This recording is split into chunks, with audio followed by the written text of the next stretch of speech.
If you would bow with me. Father, we thank you for this day, and Father, we thank you for the opportunity to come together. Father, we lift up our nation as we go through this COVID. And Father, we just pray for those that are ill. Father, we pray for your protection to be around all of us, especially the most vulnerable. Father, we just pray that you be in this meeting, that you would give us wisdom, and that we can do your business. Father, in Jesus' name we pray. Amen. Amen. This time, Councilmember White will lead us in the pledge. Please join me. I pledge allegiance to the flag of the United States of America and to the republic for which it stands, one nation under God, indivisible, with liberty and justice for all. Honor the Texas flag. I pledge allegiance to thee, Texas, one state under God, one indivisible. You may be seated.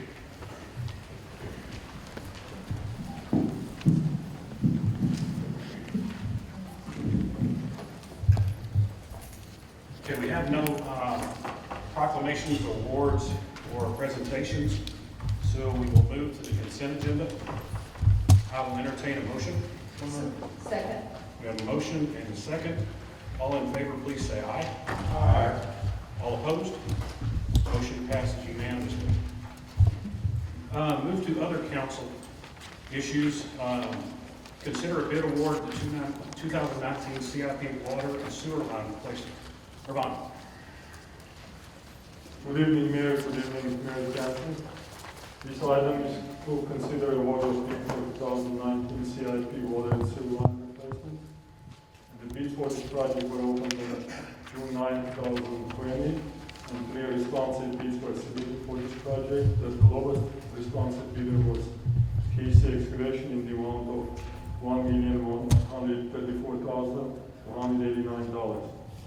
The bid was 13% below our estimate, which was $1.3 million. The purpose of this project is to replace approximately 11,500 linear feet of various sizes of water and sewer lines. The Public Works Department has reviewed the bids and recommends awarding the bid to TC Excavation in the amount of $1,134,289. And I'll be glad to answer to your questions. Are there any questions from council? Okay, I will entertain a motion. So moved. We have a second? Second. We have a motion and a second. All in favor, please say aye. Aye. All opposed? Motion passes unanimously. Thanks, Ara. Next, review and accept the 2019 Comprehensive Annual Financial Report of the CAFR. Ms. Munson. Mayor, Council, this agenda item is to accept the 2019 Comprehensive Annual Financial Report that was issued on our financial statements by the firm of Weaver. And we went through that in briefing, and I just need your approval on that report, please.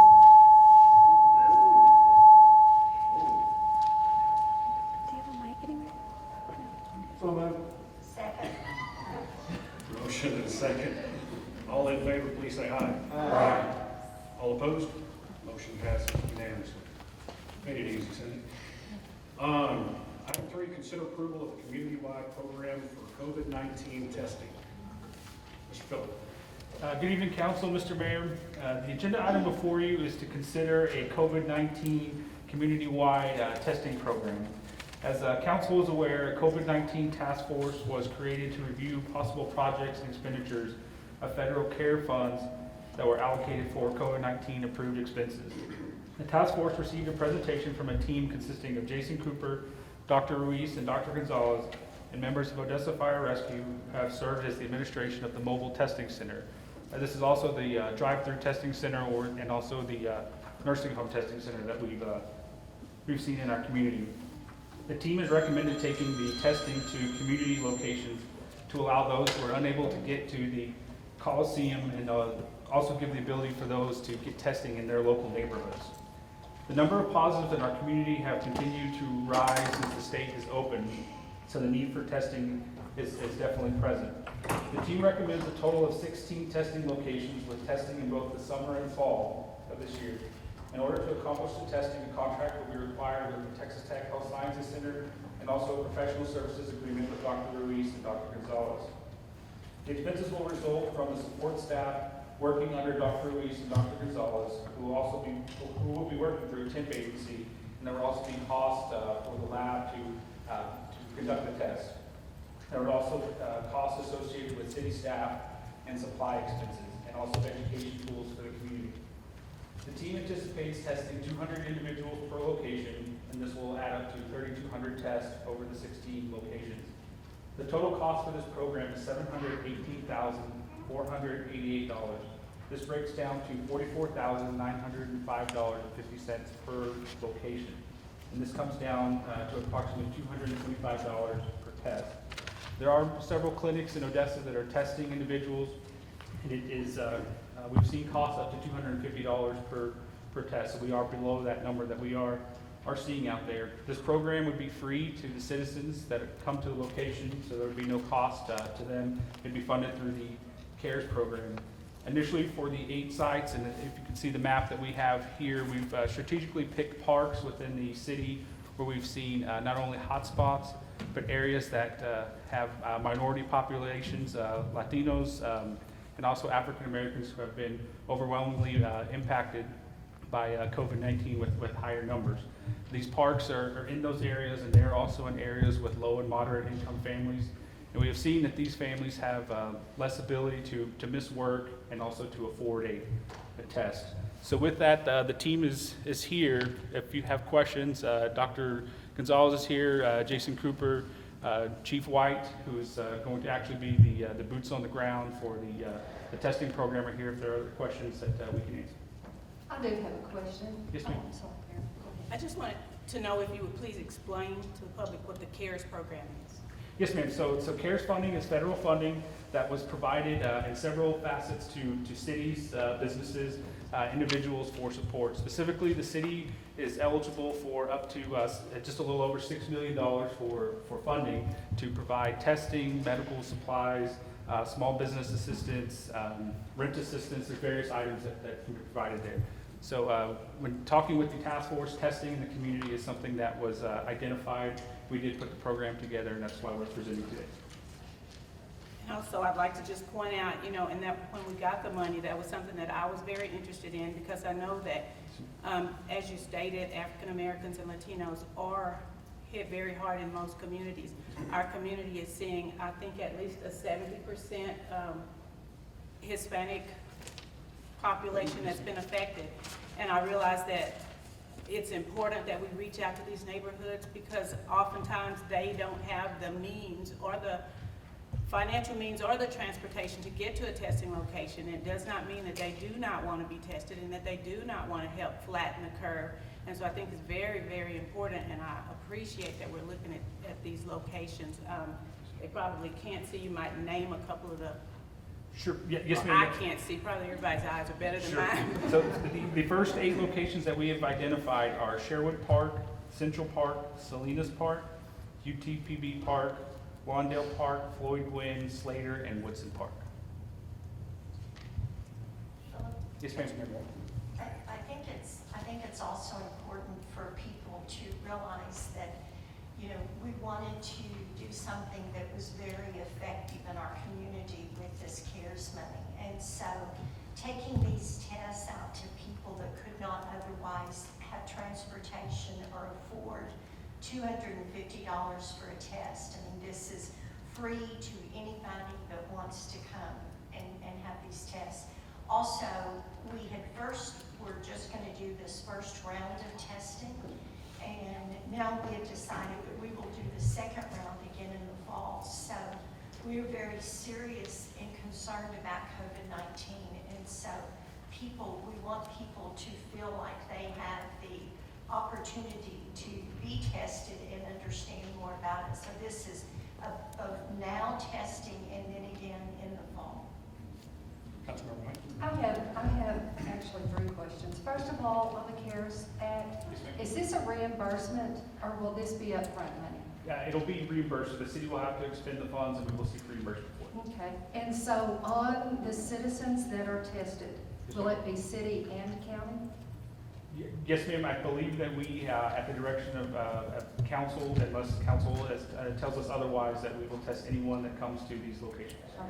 Is the city gonna have to put this money, all of the money up front, or is the county going to assist? So we did approach the county today regarding the program.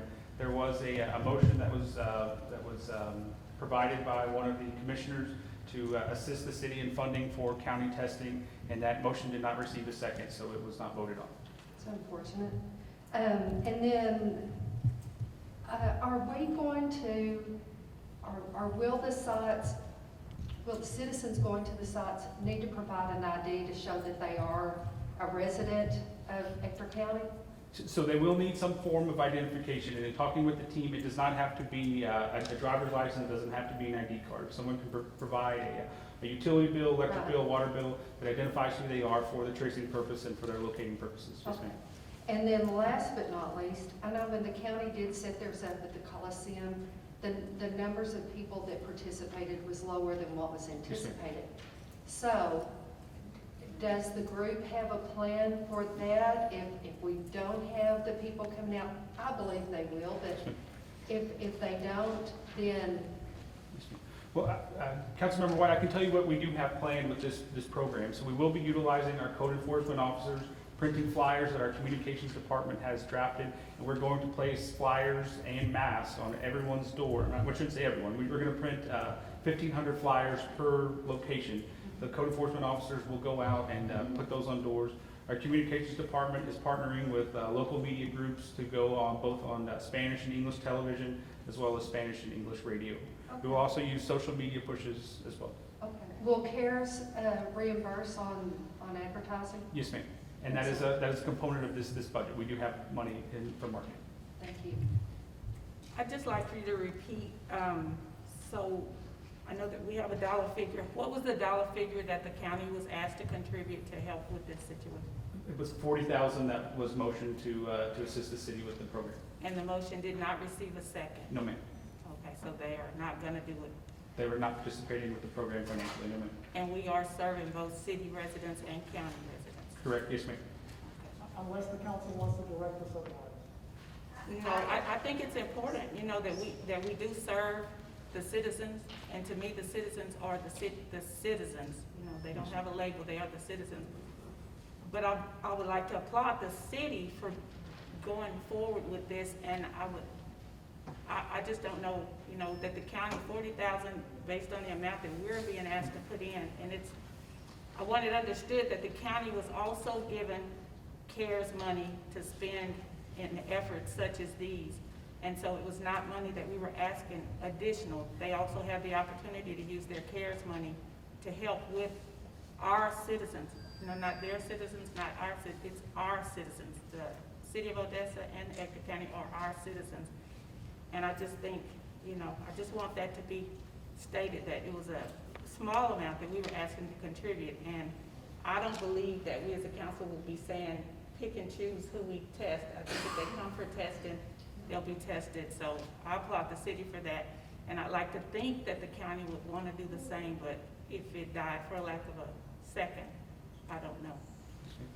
Just as an FYI, the county is having a testing program brought to their 2 locations that they've identified, Kellis Turner Park and their Southside Volunteer Fire Department. So they are going to have testing available for county residents. And it was my understanding at that meeting that if a city resident does make it out to one of those 2 locations in the county, that they would not turn those individuals away, as we would not as well.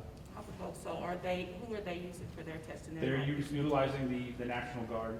And Councilmember Willis, I think that brings up a good point. I definitely applaud the National Guard and what they're doing, but our program does have a component where there's a before and after outreach to citizens. Dr. Reese, Dr. Gonzalez and their program, they're going to triage everyone that comes in. Everyone will go home with a packet with information about COVID. They'll have a thermometer, they'll have masks, they'll have gloves to be able to go home, because believe it or not, when they did do the triage for the drive-through clinic, a lot of individuals did not have masks. So this does allow the masks to be spread out into the community. And beyond that, if someone does test positive, they will have a contact individual, a medical professional or nurse, to get information on. There will be information provided in their packets if they do become positive on how to seek rental assistance or other type of assistance if they're unable to work, things of that nature. So we will be with them from their journey from the beginning until the end of their them getting better. And a member of the task force, if I may comment that this is a community effort. I think that's the number one and most important thing that we all need to remember is we have a COVID problem in our community, which includes our county and our city. I want to commend very much so Dr. Lewis, Dr. Gonzalez, Chief, for the things that were presented to us. It is such a fantastic program. And the things that you're going to be able to provide those that are tested is absolutely A1. Thank you for presenting the program. Thank you all for your involvement. And I think it's just such a great thing to our community that we, through our opportunity through the CARES Act fund, can utilize those funds for this very, very important testing. I'd like to ask this, I don't know who they are, so I'd like to ask them to stand in. Would the team please stand?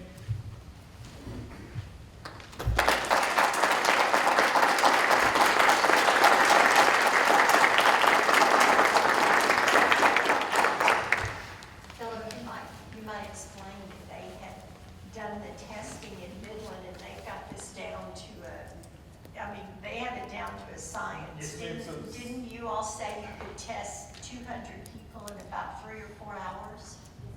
Yes. Isn't that what you told us? Yes.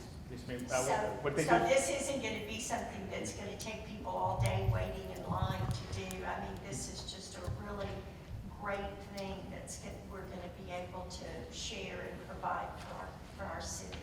I think it's a great thing for As them. a member of the task force, I want to commend our fire department and the team for a wonderful job with the idea of coming up with this and putting it out there that we can test people that want to be tested for it. And I commend you all for a wonderful job and keep up the good work.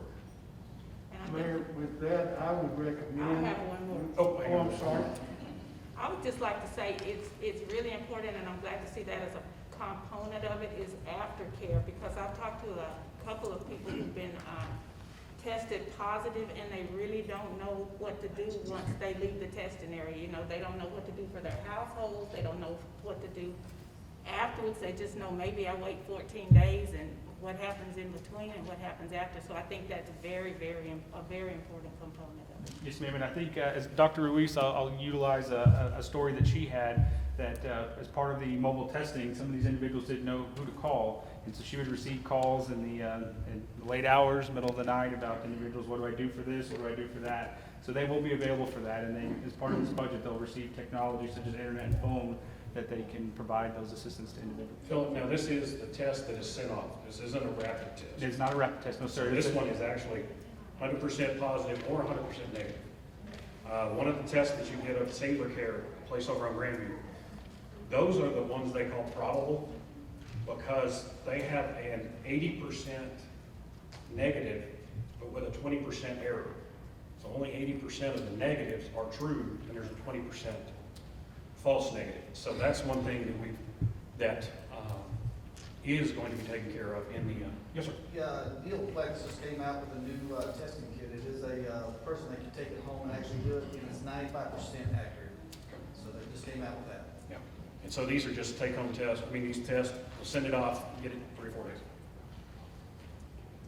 So, One thing that Chief did want me to also present is that as part of the intake for the individuals that come to the park location, that we are utilizing a program that is called VIOCHI, and that's a virtual emergency management software, and that is a software that the county is allowing us to utilize during this testing program.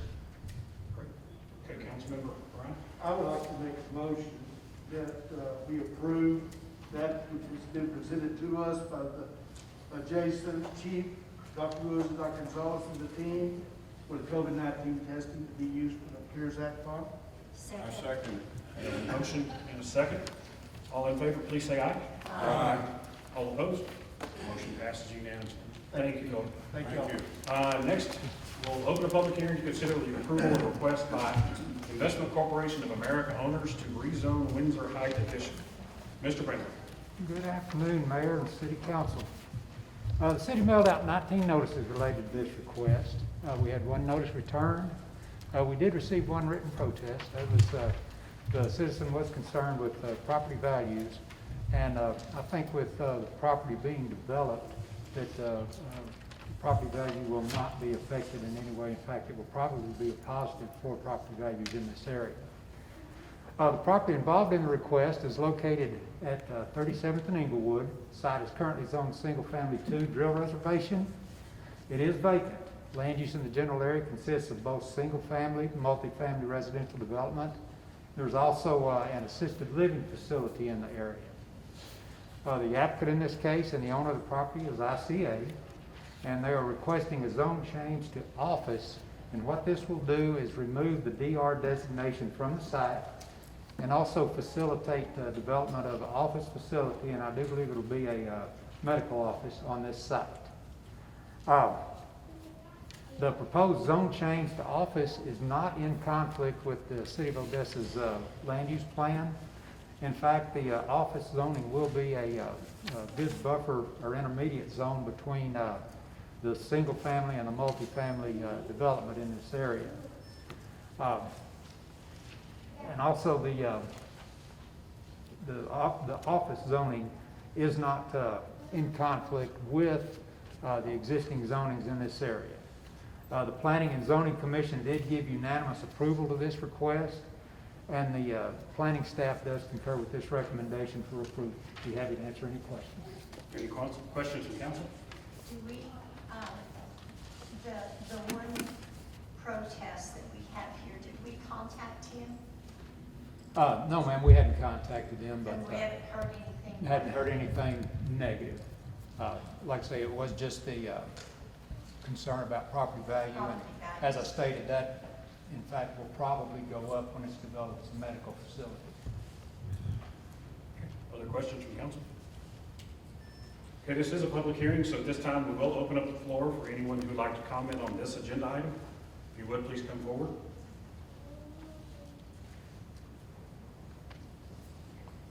Okay, seeing none, we'll go ahead and close the public hearing. Do we have a motion? So moved. Second. We have a motion and a second. All in favor, please say aye. Aye. All opposed? Motion passes unanimously. Item 5, we'll open a public hearing to consider the amendment of Chapter 14 of the City Code of Ordinances, Section 14-11-1, fencing and screening. Mr. Brindley. Yes, sir. Currently, the city's zoning ordinance related to fences and screening, this relates to the location and the height of the fence. There's not anything that addresses materials to be used. What this amendment will do is actually address materials to be used in the building of the fence. Highlights of the amendment would be that the materials to be used when either building a new fence or replacing a fence will be industry or standard recognized fencing materials. It will prohibit scrap metal, plywood, pallets, things of this nature from being used as fencing material. Also, in a residential district, barbed wire, razor wire cannot be used except for agricultural purposes. And also in a non-residential lot, the barbed wire and razor wire cannot be used if it's adjacent to a residential zone property. We also have a section in the amendment that says a fence needs to be maintained in a safe and aesthetic manner. And that's basically what it is, just addressing the materials to be used when building a fence. Oh, also one other thing that I was nearly failed to mention is a repaired fence. The portion that's repaired has to be done with a also recognized and standard fencing material. Any questions from council? Okay, this is a public hearing, so anyone who would like to comment on this agenda item may please come forward. Okay, we'll go ahead and close the public hearing. Do we have a motion? So moved. Second. Okay, we have a motion and a second. All in favor, please say aye. Aye. All opposed? Motion passes unanimously. Thank you, Mr. Brindley. Thanks, sir. Next under ordinances, consider to install traffic signals. Mr. Pelt. Good evening, Mayor and Council. This agenda item is basically a housekeeping item. There's a section in the city ordinance that identifies all the signalized locations. So this agenda item is to add the intersection of Evans and 87th and Dawn and 87th. At the previous council meeting, 2 weeks ago, council awarded that bid award. So this is just to get the signalized intersections into the ordinance. And I can answer any questions if you have them. Any questions for Mr. Feldman? Okay, I will entertain a motion. So moved. We have a motion and a second. All in favor, please say aye. Aye. All opposed? Motion passes unanimously. Thank you, Mr. Feldman. I would like to move the public comment item up. We do have one citizen who would like to comment on a small business property issue or tax issuance, just so he doesn't have to stay here the entire time when doing the hotel motel. So if Mark Trotter would come forward, and Mr. Trotter will have 3 minutes. Okay, great. Thank you, Mayor. Thank you, Council. I just want to get an idea of if we've had any meetings about the small business property taxes coming up. You know, we're already 6 months into this year, and with all this COVID going on and all the shutdowns that have happened, what is the city council or the city prepared to do about these property taxes that are going to be due coming in another 6 months? Has any meetings been taking place? Have y'all gone to the state or the federal government to kind of back up these funds? Because if the people can't make money, how are they going to pay the property taxes? But yet no meetings have been taking place that I know of or aware of. So can somebody answer that? Sure. No meetings have been held. We are beginning the budget process, and that's when we sit down and talk about it. All right. So, but the CARES Act, I do not believe it allows, that it covers taxes. I believe it will help. Mayor, Yes. this is not on the agenda. Oh, that's right. It's not on agenda. So I apologize. It's not on agenda. I can't discuss it, but I'll be happy to visit with you, or you can call me and we can talk about it. All right, Mayor. That would be great, because I think that's going to be very interesting to hear about. I know a lot of small business people right now that are asking that same question, and it would be great to have some in the works so that we can prepare on what's going to happen. Okay, thank you. Thank you. Okay, next, move to item 7. Consider outside agency request for funding for FY 2020-21 budget. The hotel motel, we will, go ahead, Ms. Muncie. Okay, Council and Mayor, this is to consider the outside agency request, and I believe y'all have a sheet to go by, and would probably be best if we kind of go in order in case y'all want to make any notes to the side. Our budget manager, Zach, is going to be filling in the information as we go along.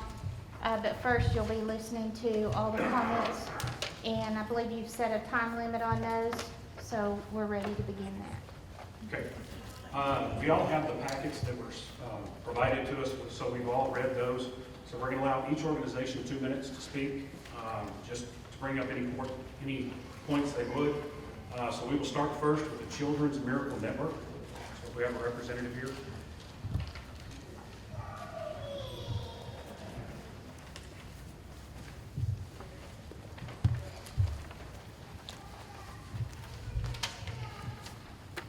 Thank you, Council, for having me here tonight. My name is Haley Howie, and I'm the Director of Children's Miracle Network at MCH.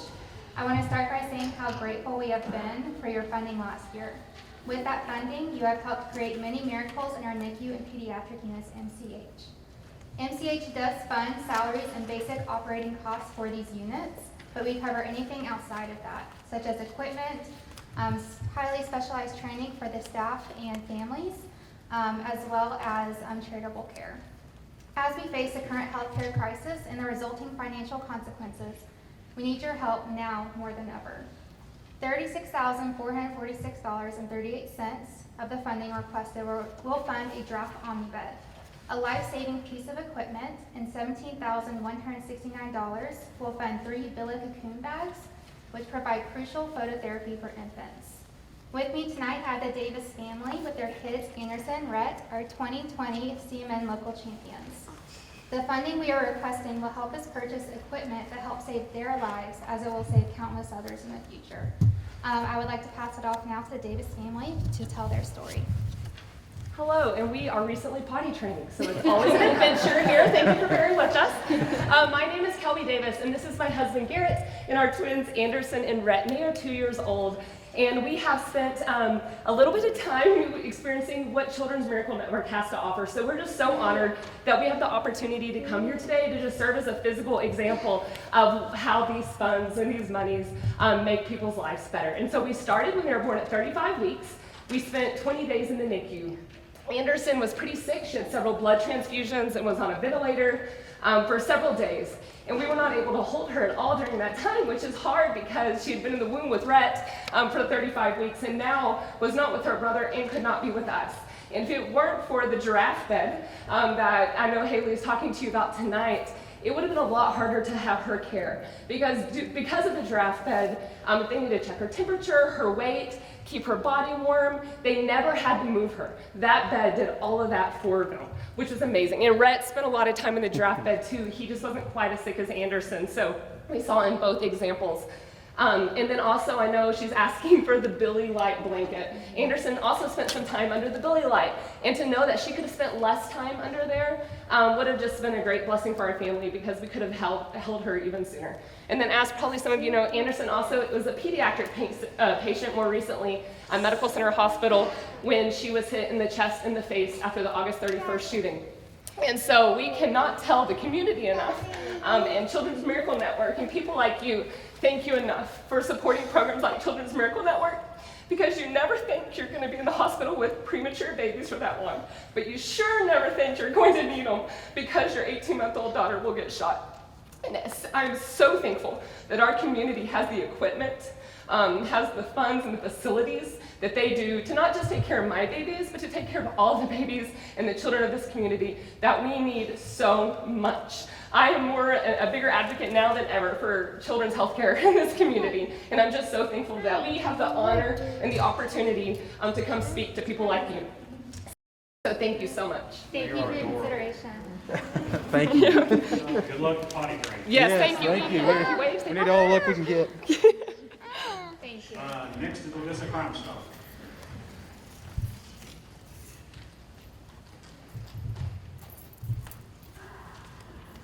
Thank you, Mayor and Council, for having us today. We just wanted, before we go into the funds that we're asking you for now, we wanted to let you know kind of what happened with the funds that you guys gave us out of the hotel motel tax last year. In February of this year, we held the 25th Annual Campus Crime Stoppers Conference here. It was one of the most successful conferences that we've had. There were over 350 students, educators, and law enforcement officers that came in for those 3 days, stayed here at the Marriott, enjoyed Odessa, and learned how to be good citizens, how to be volunteers, and how to keep their community safe. So we wanted to thank you, since we're not applying for those funds this year, we wanted to thank you guys for that and let you know what kind of came of that.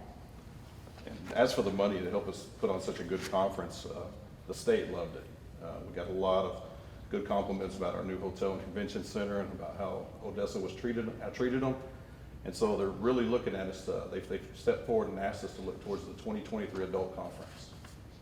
So we're really excited, and Sandra, we appreciate everything that the hotel did for us. It was amazing. We had so many compliments, and everybody was really excited, and they're really excited to come back for 2023. So I think we've probably got that one in the bag.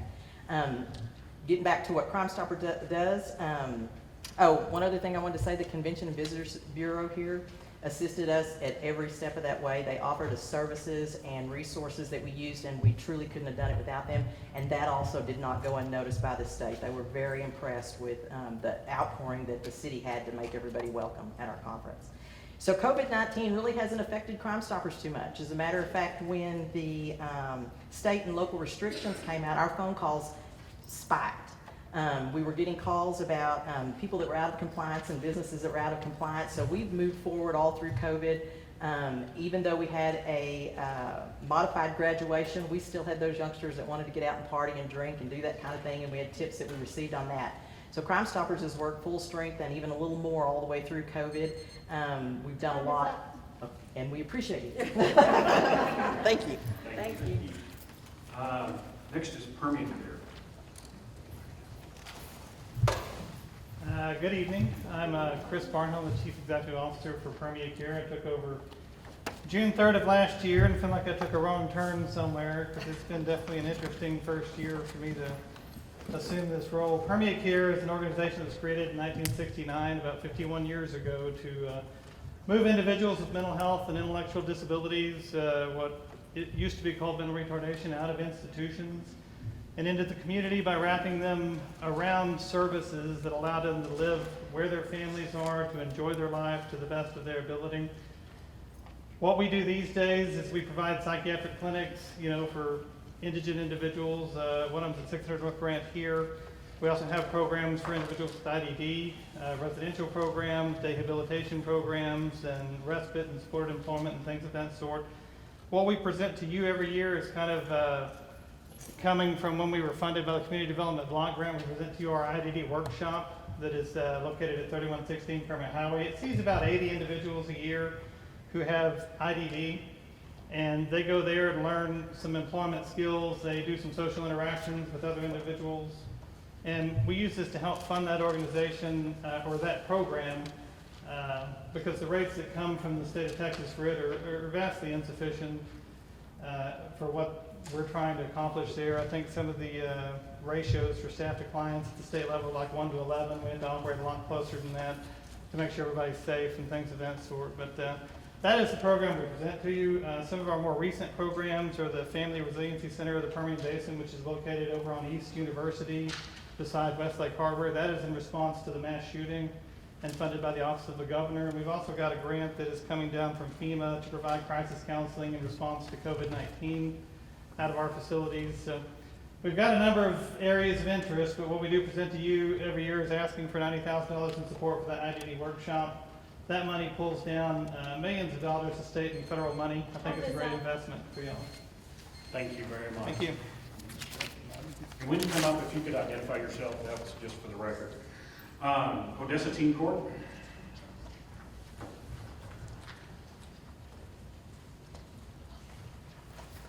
Good evening. I'm Rebecca Grisham. I'm the coordinator at Odessa Teen Court, and this is my assistant, Denise Slaughter. I wish y'all would put us like right next to Crime Stoppers because that is so funny. We have had comments already about, well, I'm glad all the teenagers are home and they're not getting in trouble. That is not true. So Teen Court's been in Odessa since 1983. It originally started as a joint venture with the Junior League, City, ECISD, and the county. And like the Junior League does with all their new programs, they help get them started and then they kick them off. So we still have an interlocal agreement between the city, the county, and the school district. We serve kids from all three places, and so everybody's got some input.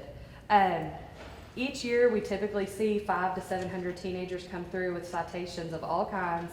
They're only Class C tickets, so this is our lower stuff. So everything from traffic to alcohol to fighting at school and things like that. We love our program because in a world where it seems like sometimes kids don't get in, they don't have many consequences. We love our program because they get in trouble, they have a consequence, they get to take care of it themselves and take a ticket off their record. And a lot of parents are very thankful for the program because it's just hard raising kids these days. Our kids do over 10,000 hours of community service in Odessa a year, and that's going to be completely with nonprofits. So that's going to be with like Meals on Wheels. Right now they are still able to deliver meals. Even if they don't have a driver's license, if they've got a parent that'll take them, that's who takes them. They've done a lot of donations to the Crisis Center, the food bank, and things like that. So during this time, it's been a little different getting their hours done, but there's been a lot of need, so we've been kind of going with the flow. The only funding we receive is from the city and the school district, and the county provides us our courthouse and our courtrooms and our deputies where we have teen court evenings. We are one of the oldest models of teen court in the nation, and so there's a lot of teen courts across the U.S. that look just like Odessa, or they started like us. And so we love our program. If y'all got any questions. Thank you very much. Next is UTPB First 5 Permian Basin.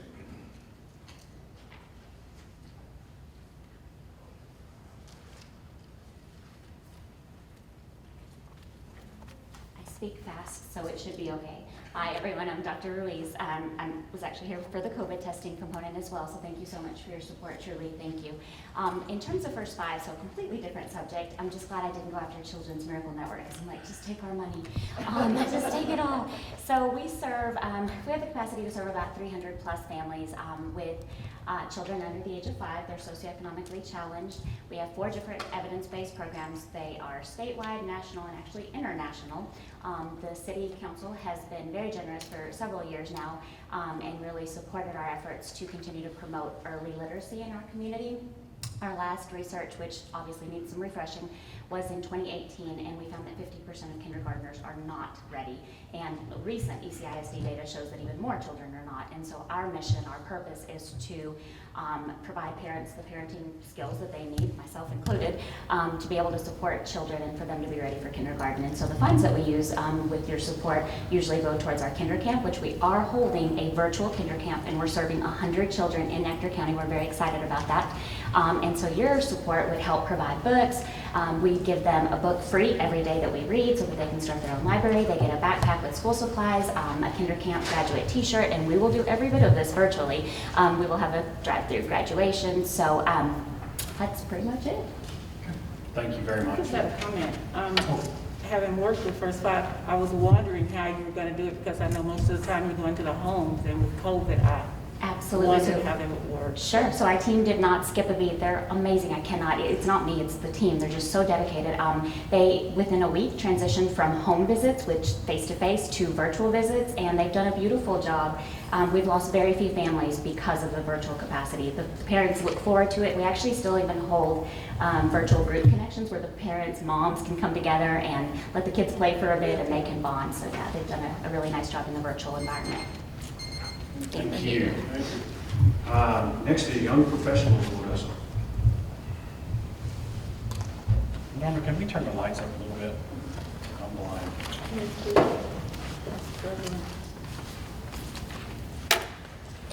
Good evening, Mayor Turner and council members. My name is Erica Thomas, and I am the YPO board chair this year. And our request for funds is to support various activities the Young Professionals of Odessa host throughout the year to support the leadership development of young leaders here in Odessa. These activities include, of course, our OU40 event, fundraising efforts for outside agencies, marketing, leadership, service, and our quality of life survey. Through these efforts, we've been able to not only recognize outstanding volunteers, but continue to cultivate them.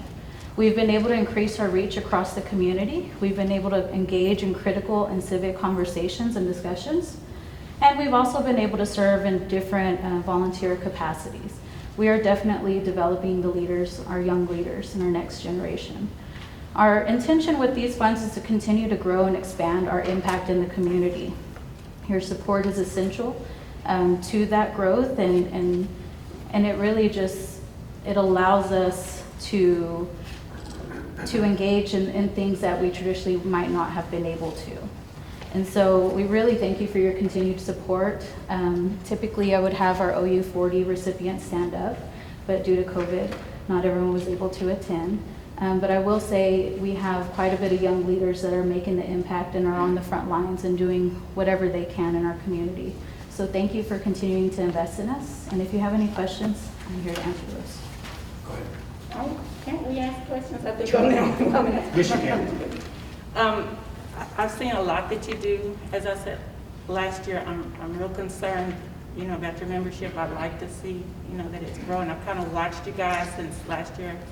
I mentioned, I know that you being in the community and helping with the community, you are growing leaders. And I just want to ask that during your membership drives that you really make an effort to bring in more and to diversify more. Thank you. I think that's really important because we want to make sure that everybody has an opportunity to grow in your organization and become leaders in our community. Thank you, and that is a critical thing that we have been looking at even more closely with the community conversation that is taking place. We are fortunate that we do have a diverse board, but we definitely recognize that within our membership, there's some introspective work and things that we can do to be more intentional with that. I will say our upcoming Esteemed Speaker Series, we will be focusing on a cultural competency or cultural awareness topic so that we can continue to be part of those larger civic discussions. So thank you. Thank you. Any other questions? I do. Yes. Erica, I think you all are doing a great job. And I'm really pleased to see how active you are. I just wanted to clarify though, you talk about it being the cost of of all the things you're doing to be $56,000. Do you, I know you all have lots of functions, so I'm assuming that those are just self-supporting? I mean, because you raise more money than $56,000. Yeah, so they are self-supporting, but then we also, in some of our service capacities, we've actually been able to receive funding because we did volunteer.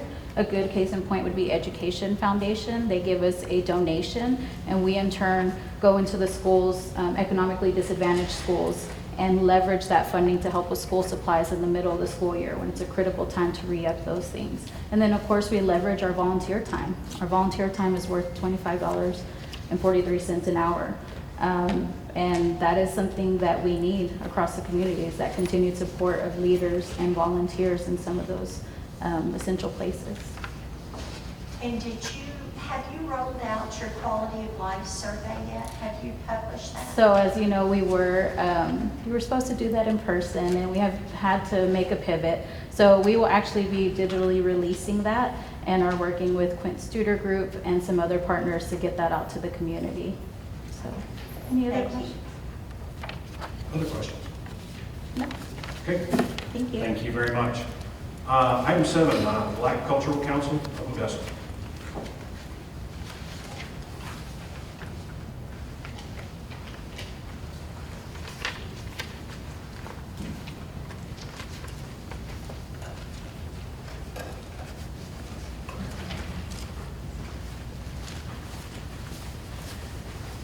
Good evening, Mayor and Council. My name is Joanne Davenport Littleton. I reside at 1005 Pine Avenue, Odessa, Texas.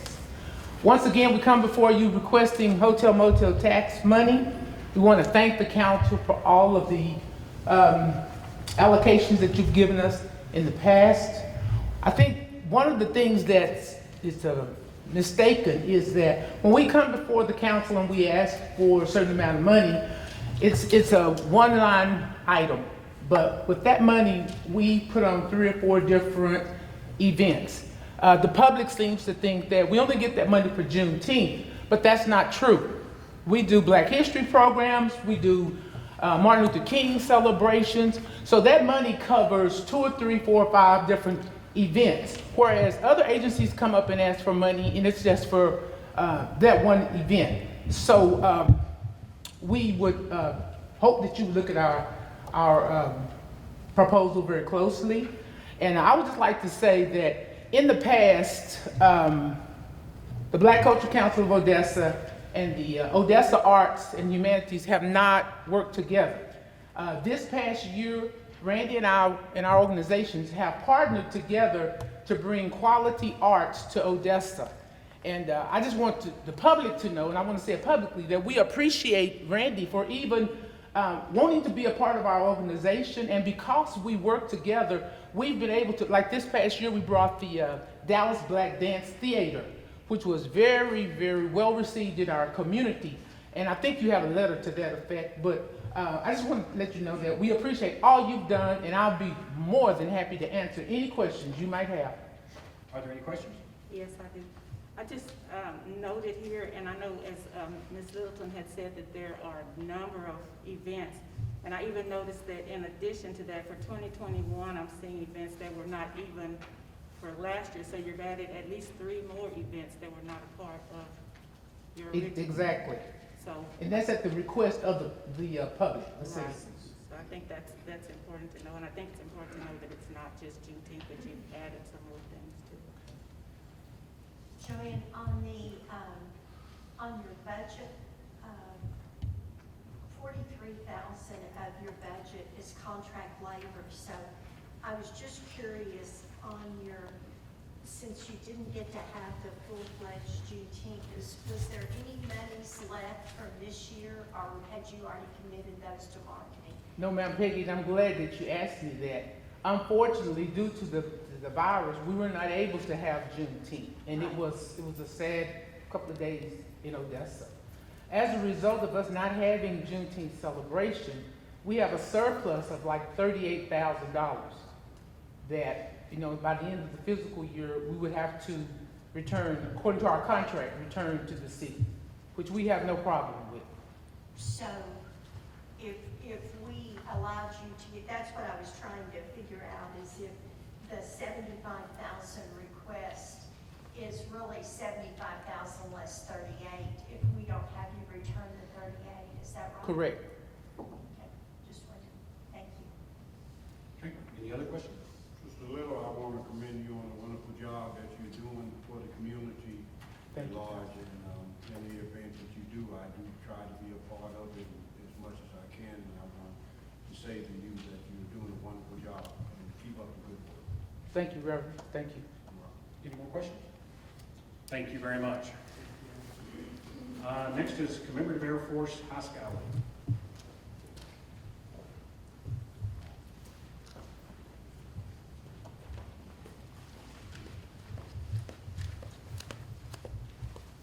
Hello, Mayor and City Council. I'm Gina Linebarger with the Commemorative Air Force High Sky Wing, and our project is air show each year. I want to give you a recap of what we did in 2019. In 2019, we had about 13,000 people come to air show. They came from 18 states outside of Texas. They came from 75 cities. 68 of those were outside a 100-mile radius. So we do bring a lot of people into the community. We also had 3 foreign countries that came to air show, from France, Switzerland, and Mexico. We sell tickets online, therefore we can account for the out-of-towners that come in because they do buy online. As you know, with the COVID-19 and the downturn in the oil and gas economy this year, we are going to be unable to put on Air Show 2020. It's a regrettable situation we've found ourselves in. We also lost our presenting sponsor, an oil company, and several others. Therefore, we're not going to be using the money that you allocated to us for the 2019-2020 fiscal year. We're asking the same amount, the $50,000, and ask that you grant us that for the 2020-2021 fiscal year. With us not having air show this year, we are going to have to tighten our belts because that's what sustains us for the entire year at the Commemorative Air Force High Sky Wing. But we will be okay. We just have to make sure that 2021 is the most successful air show, and we do need your help in doing that and bringing people into our community. So does anyone have any questions? Any questions? On your budget draft, you project to make $104,000 in profit from the air show. Does that money stay here, or does that go to Dallas to where your home office is now? No money goes to Dallas. That all stays right here in our community. And with that money, we are able to put on other functions during the year with the profits that we make from air show. We are able to pay all of our bills as well, our insurance, property taxes, which is, electricity, all the basics. And just so you know, we have no employees. We're all a volunteer-based organization. Even air show, we do give out some money to air show, but we do grants to the service groups that come help us. But no money goes to Dallas. It's all right here. Well, we kind of got our feelings hurt when they moved. So I understand. I didn't vote for the move myself. I'm a true West Texas girl. That was not something I wanted to see happen. Councilman Willis. I was just going to ask Cindy, since they're asking for the same amount and no money has been dispersed, can that roll over and not be a part of this count? But if you feel so moved to give us more, we would certainly be able to take it. I have a question, Mayor.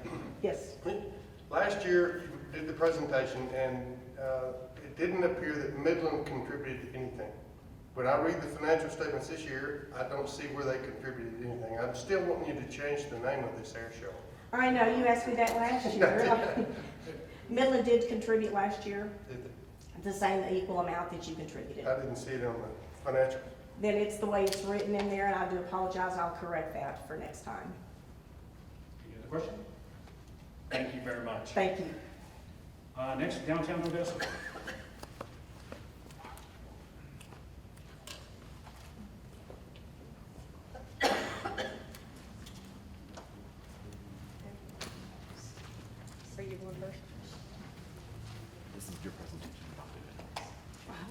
sing, and y'all ready? On your application information, you'll see a pyramid black blob that's looks similar to this right here. That's actually a sphere, the spheres of a Christmas tree. This is a Christmas tree to match that we put in front of the Marriott. And this one is 40 feet tall. There would be 2 of them on either side of the front entrance to the convention center. We had poinsettias there last year. They look great, but they're a little bit out of scale with the building. This will enhance the entrance to the main entrance to the conference center itself, and kind of a combined effort. Also, it goes along with the theme that we're working with the Marriott and trying to keep everything looking the same and tie in the different spaces together. So this is strictly for a decoration that would complement what we already have going. Some additions. Any questions? Right. I give my full 2 minutes. Good evening, Mayor and Council. What a pleasure it is to see you face to face this evening, and I hope the evening finds you both healthy and hopefully happy. Let me get right to the good stuff. Our request for funding supports our operational expenses, plus the events we put on in downtown Odessa. As you know, events are quite expensive, and we work hard to secure both sponsorships and partnerships to supplement the occupancy tax funds that we do receive. So please allow me, let's take a little trip backwards to about 1 year, and let me give you a glimpse of how well those dollars have worked and how far they've traveled. We have added many new events to our arsenal, and because we only have 2 minutes, we will hit just a few of the annual favorites and a couple of the new downtown flavors. Hot Summer Nights is a partner event with Odessa Arts, and last year it returned for its 26th year with an increase in attendance. The popular concert series saw a collective attendance of approximately 3,000. That at least doubles or a little bit more than the year before. Firecracker Fandango has been on a steady rise the last 3 years, seeing an approximate 2,000 person per event increase. 2019 saw approximately 9,000 people on July 4th. Night of Light, another partnered event, this one with Crossroads Church, saw between 15 and 18,000 people on Halloween. Most, if not all of them, traipsed right through this building. If you didn't see it, you missed it because it was spectacular. The annual Parade of Lights is also on a steady increase. It is quite difficult to count the thousands of people in attendance, but a rough estimate for 2019 was about 50,000. The parade entrants have also been on an increase, causing the parade to be extremely long. We are working on that. A couple of new events for downtown Odessa were a part of the December-long Winterfest. Between the ice rink, teddy bear tea, and New Year's Eve downtown, we saw at least 1,300 people in the downtown footprint during the holidays. Has COVID-19 affected us? Oh yes, it slammed us to the ground. We haven't got to do anything, but thanks to our board and the creativity of our staff, we have bounced back from the Fandango cancellation with style and grace. The Osei Can You See revitalization hunt is going on right now. Please participate. Thanks to staff, thanks to you guys. I would like to clarify, those gifts are not bribery. There are thanks to you for your support and your time back to our community. Thank you. Thank you. Any question? So, Luana? Yes, ma'am. It looks like from what you have left of funds remaining for events that got canceled, it's like a little over $100,000. So are you planning, those events are not going to happen. Is that money that we could, instead of refunding, we could apply it on the request for this year? We can. I will say the money for Firecracker Fandango we have spent towards advertising for the Osei Can You See scavenger hunt. And that would probably be about $45,000 by the time that's over. What did you say? That'd be about $45,000 that we'll have used. Okay, so the $59,000 that's still remaining, you're going to use about 45 of that? Yes. Okay. Yes, correct. Thank you, and thanks for the great job you guys are doing. Thank you. Especially at Christmas, it was. Thank you. Our board has been extremely supportive, Ms. Dean, and they've been supportive and right there. They're creative. They're very active. We'd like to thank them and our staff and amazing Amanda here, rounding up our volunteers, make those things happen. So thank you guys very much. Any more questions? Thank y'all very much. Thank you. Next is Fiesta, West Texas.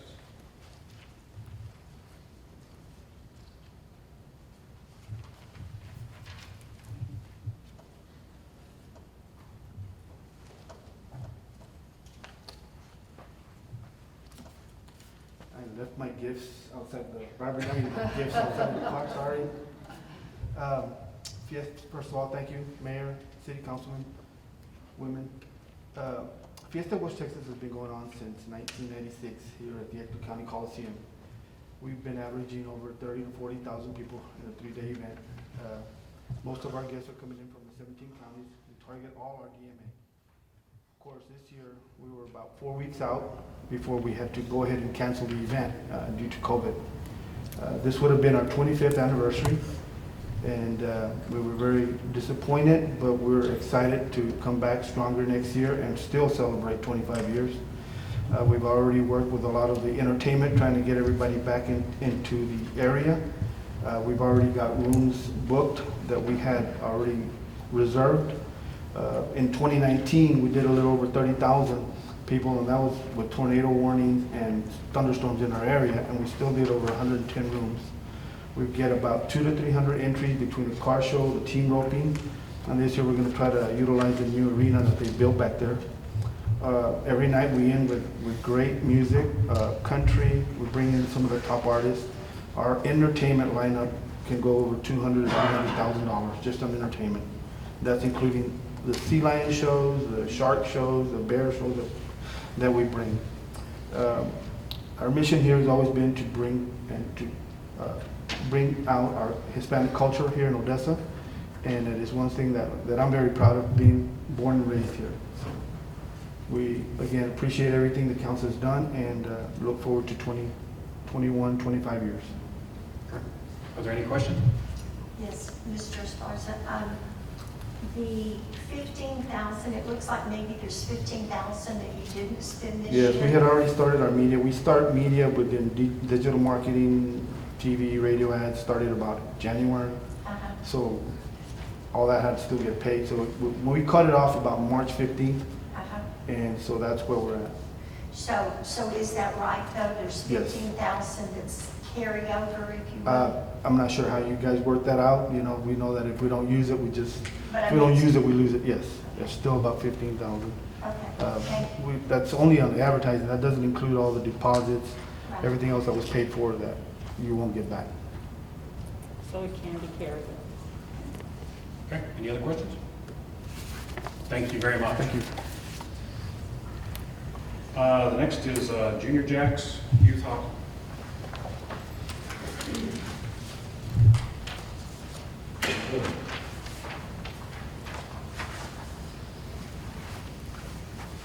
Good evening, Council. My name is Donnie Marghetti. I've been the Odessa president of youth hockey since 2007. The Permian Basin has had youth hockey here for boys and girls since 1996-97. This past year we had over 200 participants playing in our program, and now we did our evaluations here last weekend at the mall, and now we're going to have 8 travel teams that are going to be playing in the top league in the Dallas Stars Travel Hockey League, which is great. Our coaches in our program are all volunteers. There's a lot of former players, and there's a lot of people that move here for the oil field that are from Canada and Upper Michigan, so they do help us with the program.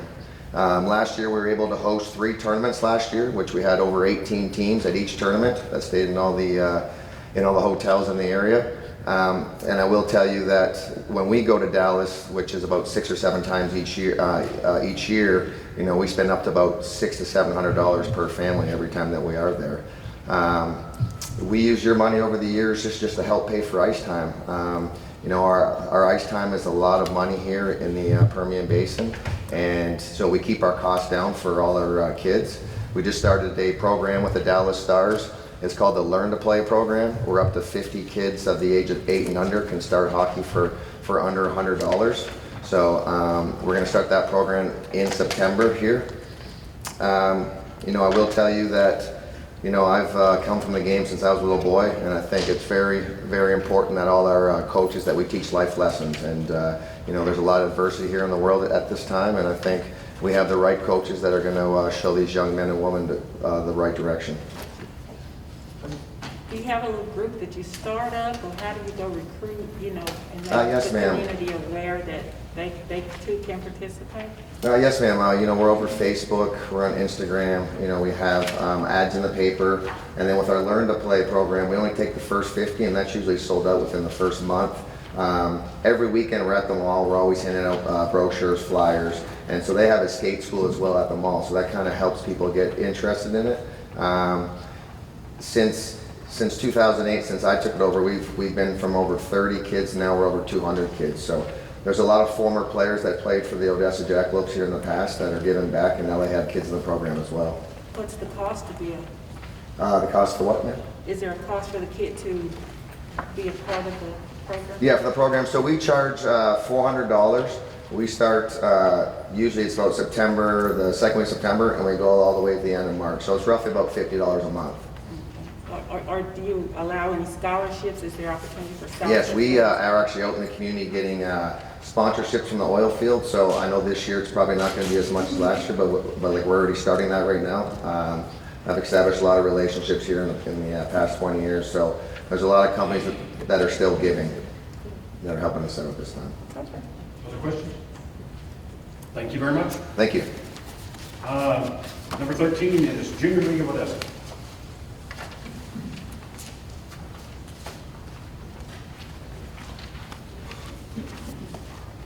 Good evening, Mayor Turner and City Council members. I am Becca Myers, and I have the privilege of serving as President-elect for the Junior League of Odessa. And for over 71 years, the Junior League of Odessa has developed and supported local programs that have had a lasting community-wide impact on Odessa. This year, the Junior League will present the 38th annual Mary Marketplace in November 6th through 8th at the Ector County Coliseum. Mary Marketplace is our signature fundraising event, and all funds raised remain and are redistributed throughout the community, allowing you to experience the impact of your giving. To date, our organization has supported over 100 projects and allocated $6.5 billion back into our community. Junior League of Odessa unites the women of our community become board and volunteer trained in the effort to support our vision to help our most vulnerable, especially young children living in poverty. Our two focus areas this year are Kids in the Kitchen, which is a comprehensive health and well-being program for families to engage in hands-on, and Little Free Library, which is a nationwide neighborhood book exchange to inspire and promote reading for all ages. This year, the League has dedicated 7 Little Free Libraries throughout the community to commemorate the victims of the tragedy as we approach the 1-year anniversary. As previously stated, Mary Marketplace is the League's primary and largest fundraising event. The fundraiser is staffed and implemented 100% by volunteer Junior League members. It is a 3-day event that in the past has attracted over 44,000 local and out-of-town shoppers and nearly 100 vendors that have sustained a loyal customer base. For a weekend of holiday shopping, we are in constant communication with the Ector County Coliseum, and they have assured us that the event will occur, and the League is adhering to every recommendation for safety protocol they provide. We realize this year's Mary Marketplace will look and feel differently as we continue to practice safe, large gathering events. So with your contribution and gift, you will continue to support your community. Are there any questions? Thank you. Thank you very much. Next is Odessa Arts.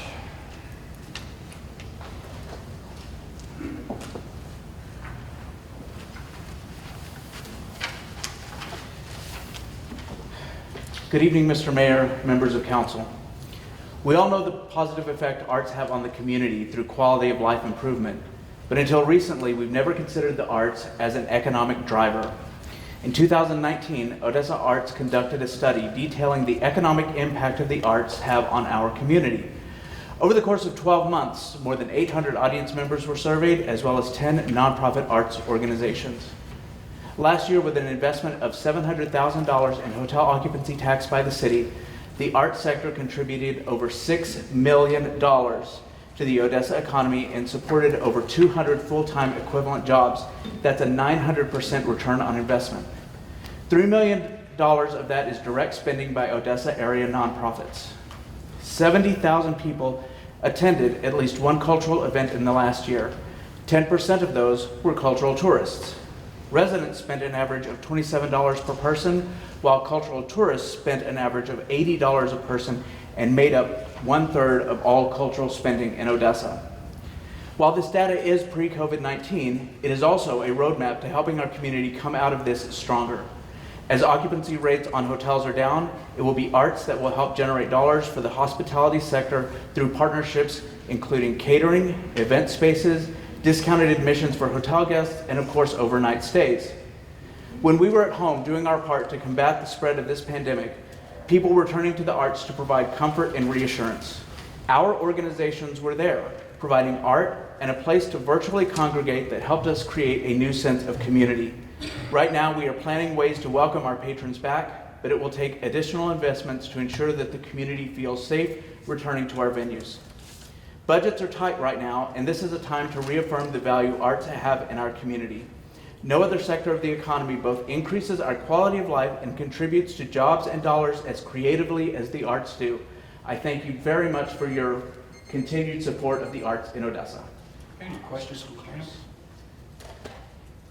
Randy, on the, thank you for all of the wonderful things you're doing.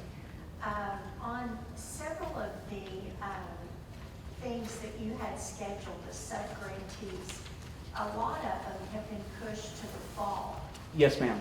And they're typically spring events, so I'm just wondering, if we do them in the fall, then the requests for these sub-grantees, the next, I mean, do they have the same thing in the spring, or is it kind of spread out? I mean, how's that going to work so that the same events aren't 4 or 5 months? Right, so they don't stack on top of one another. Yes, ma'am. There are a couple of things about that. Several of these organizations are what we consider our evergreen grantees, like the Symphony, the Permian Playhouse, the Ellen Noel Art Museum, and they're already looking at their next year calendar. The Symphony and the museum plan 2 years out, and they're looking at their request for next year with a different schedule than they've had previously. Also, I do want to note that as they come and ask us for grant money for the next year, our grant application does include specific questions about COVID-19 response, also whether they got a PPP, whether they got an EIDL, or what other forms of support they've gotten through this. So it seemed like really the only thing that there was a dollar amount on that isn't going to happen that got moved past, you know, not into the fall, so you'd still spend the rest of your money this year, but is the $50,000 for Hot August 9th. So would that be a carryover? Yes, ma'am. In fact, we did not request money for Hot Summer Nights for next year, knowing that the bands that we booked this year rebooked for next year, and they are holding their deposits that we've already paid them to carry over for next year's performances. I just want to give you credit for that $50,000 if you're, I mean. Yes, thank you. Thank you very much. Okay, any more questions? Thank you, Mr. Randy. Keller. Thank you very much. Next is Discover Odessa.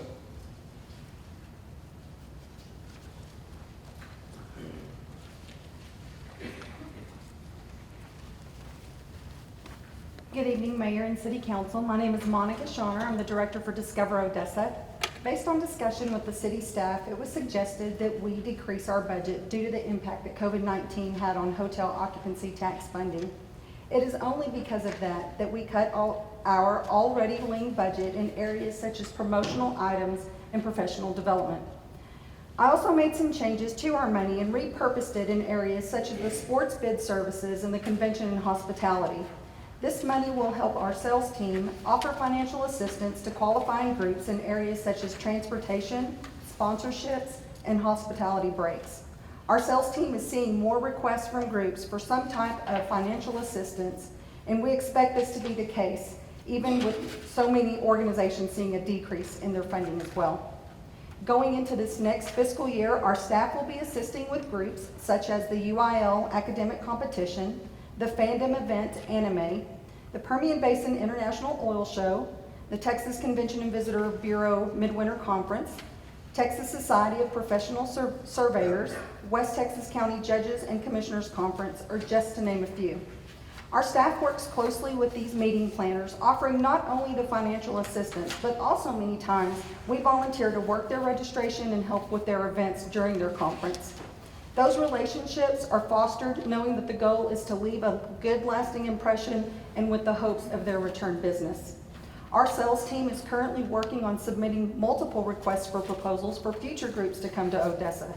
We continue to work with other organizations such as Odessa Arts, the Permian Playhouse, our local attractions, restaurants, and multiple annual events.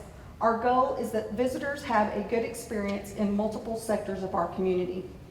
As for the marketing portion, which is one of the largest part of our budget, we continue to market through billboards, print and digital ads, our website, social media, the Our Odessa app, dining guides, and visitor guides.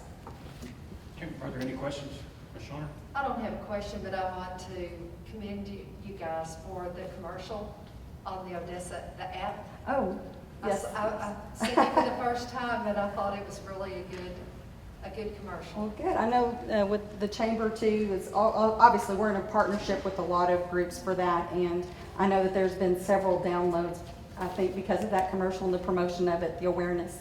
Thank you. I'd like to commend you for cutting your budget and submitting an application that is less than you got last year. I think that's very forward thinking, Yes. because we're all in this together. We got to figure out how to get through it. Yes, sir. Thank you. Any other questions or comments? Okay, do you want to go ahead and handle the Discover Odessa Sports Events Recruitment Program? Yes. Again, this program was started in 2010 to incentivize sporting groups to bring their events to Odessa. This is a very thorough process with an application that's turned in by each group that includes a proposed budget by them. Each group is required to turn in a post-event form no later than 30 days after their event. Final numbers and expenditures along with receipts are turned in to Teresa Vasquez, our sports specialist. It's overseen by a committee made up of community members. Our sports specialist gives them a sheet with calculations based on room nights, room rates, and local and out-of-town attendees. This calculated information helps the committee determine and vote on what each group qualifies to receive. The upcoming groups are who we're looking to help for this next year. The Permian Basin Elite Volleyball Tournament. We're expecting the Odessa College 37th Annual College Rodeo. The West Texas Blowout Soccer Tournament. The Caveman Invitational PBR. The Unfinished Basketball Tournament. American Grappling Federation. Cinco de Mayo Basketball Tournament. And the Destruction Rodeo are just to name a few that plan on applying for that money coming into this next year. And lastly, I just want to say that anything in the future that the city can do to improve our sporting facilities would help increase the potential for weekend business when occupancy is down in Odessa. Meeting planners in the areas of volleyball, basketball, and baseball often hold their tournaments in surrounding communities throughout the year. After speaking with Tommy Hawkins, who runs the baseball U-Trip organization, he says he hosts 4 to 5 baseball tournaments a year in Hobbs, New Mexico. It generates 800 plus room nights per tournament. They average 100 teams with 10 or more players, plus the coaches, plus the grandparents, plus the siblings. An average of $500 is spent each weekend by families for food and lodging. Youth sports is a $32 billion industry that Odessa could benefit from greatly. We are the home of Friday Night Lights and could build upon being known for our sports. Great. Are there any questions? I do have a question. Do you see a change in the applicants? I mean, do the same people normally apply, or is it? It's half and half. Typically, the Odessa College Rodeo does apply each year, but the grappling is new. The Unfinished Business Basketball Tournament is new. The rodeos, the PBR rodeo applied for the first time last year, and then this is their second year that they plan to apply. West Texas Blowout Soccer Tournament is another one that actually they have not been able to apply the last couple of years because of weather and now COVID. So we do try to generate the new business. I know Teresa has reached out to several new groups to bring a cornhole tournament and, you know, just things that would be new to our area. And how do you market the application? Do they just know that that's? No, that is something that, well, we worked with the Ector County Coliseum, especially because they do recruit sporting events as well, and so Erin Martin is aware. We're just putting it out there more. I know that when Teresa visits with these groups, she also, you know, sends out the information about it. But that's a good question. That is something we should put on our website, and I'll have to. It's already on there. Okay, it is on our website, so. But maybe we need to, you know, that's a great something to look at to see how we can promote it more so that people are aware. But we have visited with ECISD, that's another one. We go and visit with their coaches every year. And one of the ECISD winter soccer tournament that came in January, that had not happened in quite some time. And because of marketing that program through speaking with their coaches, they applied for that money. And that was a great incentive for them. And the gentleman Hawkins, I believe. is that Tommy his- Hawkins? Tommy, he's saying that we're not. Yes, so these tournaments, in particular, these baseball tournaments are held in Midland, Hobbs, San Angelo, Andrews, and Lubbock. And so we have no tournaments for baseball in Odessa. And I mean, I just got back from this weekend in Melissa, Texas, and if anybody's been to Melissa, Texas, there is nothing there, but they have this incredible sports complex, and it is generating all these hotel nights in Allen and McKinney around Melissa. And it's just, it's an industry that we're not tapping into. And it really could generate weekend business when our occupancy has been low, even when we had oil and gas thriving. The hotels reached out to us and said, we need more weekend business, and that typically is what it is sports. Monica, the $28,000 that you haven't spent this year, will you just be asking to carry that over? Yes, ma'am, we would. Yes, we would like to carry that over as well. So we could reduce your $65,000 request by $28,000 carryover? We'd like to add to it if we could. This does tend to be a really great incentive. You know, that's what we'd like to do. But again, we respect your decisions. Any other questions? Thank you very much. Thank you. Next is Odessa Jackalope Hockey.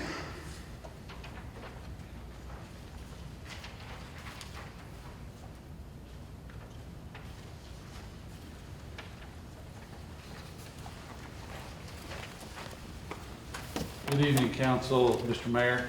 I'm the new president of Odessa Jackalope Hockey. I'm coming from a town a little north of here called Amarillo. Glad to be here, though. And I want to say, while I have the opportunity, I think your chamber and Discover Odessa have been doing a fantastic job with everything they've been doing. I've been with the Odessa Jackalope since February, and I'm just amazed at all the good work that's been going on, as well as the council. I would like to thank you for all the funds that you've afforded us in the past, and we appreciate the opportunity that you're giving us today. We estimate we'll have 35,000 local attendees, 15,000 out of town, for a total of 50,000. And the cumulative number of expected room nights is probably around 1,100 or more.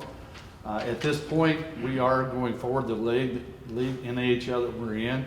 We're expecting to start our season in September. We'll have 60 games total, which will be 28 home games at this point. And as we all know, things could change, but that's what we're planning on for now. As you all know, the Jackalopes have been in Odessa for over 23 years, and this will be our 10th season to be in the NAHL, which is a junior hockey team. We host 24 to 30 players aging from the age of 16 to 20 years old, with the goal of placing them in college and start players down a career path that begins residing in Odessa. Through the 23 years, we've worked hard to make sure that they bring their families in, and they do that quite often. They stay in hotels, they eat in our restaurants. And we promote Odessa daily across the world as we recruit these 24 to 30 players to move to Odessa. As you probably know, we have 24 to 30 players, but of those, 4 will be European, whether from Canada, Sweden, whatever they may be from, international players as well too. And they spend 9 months here. Their families pay, billet families, X amount of money each and every month that rotates into this market as well too. So we appreciate the opportunity. We appreciate what you've done for us in the past, and we look forward to the future. If you have any questions, please let me know. Any questions? Thank you very much. Thank you. Next is Odessa Lynx.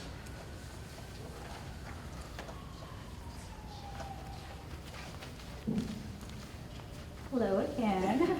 I'm Erica Thomas, and when I'm not volunteering, I'm actually the Executive Director of Odessa Lynx.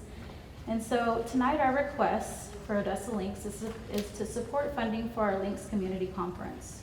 Our conference brings community partners across the state for essential educational training on topics relevant to the service nonprofit industry. Our conferences have traditionally sold out, with the exception of possibly this year's because of everything that's going on. And as you can see, the topics we presented have included areas such as poverty, trauma, self-care, and health. Our request for next year is to continue in keeping up with our annual conference and hopefully under better conditions, and to bring nationally recognized experts to present critical educational content for our partners across the state and the community so that we can eventually put that also into practice.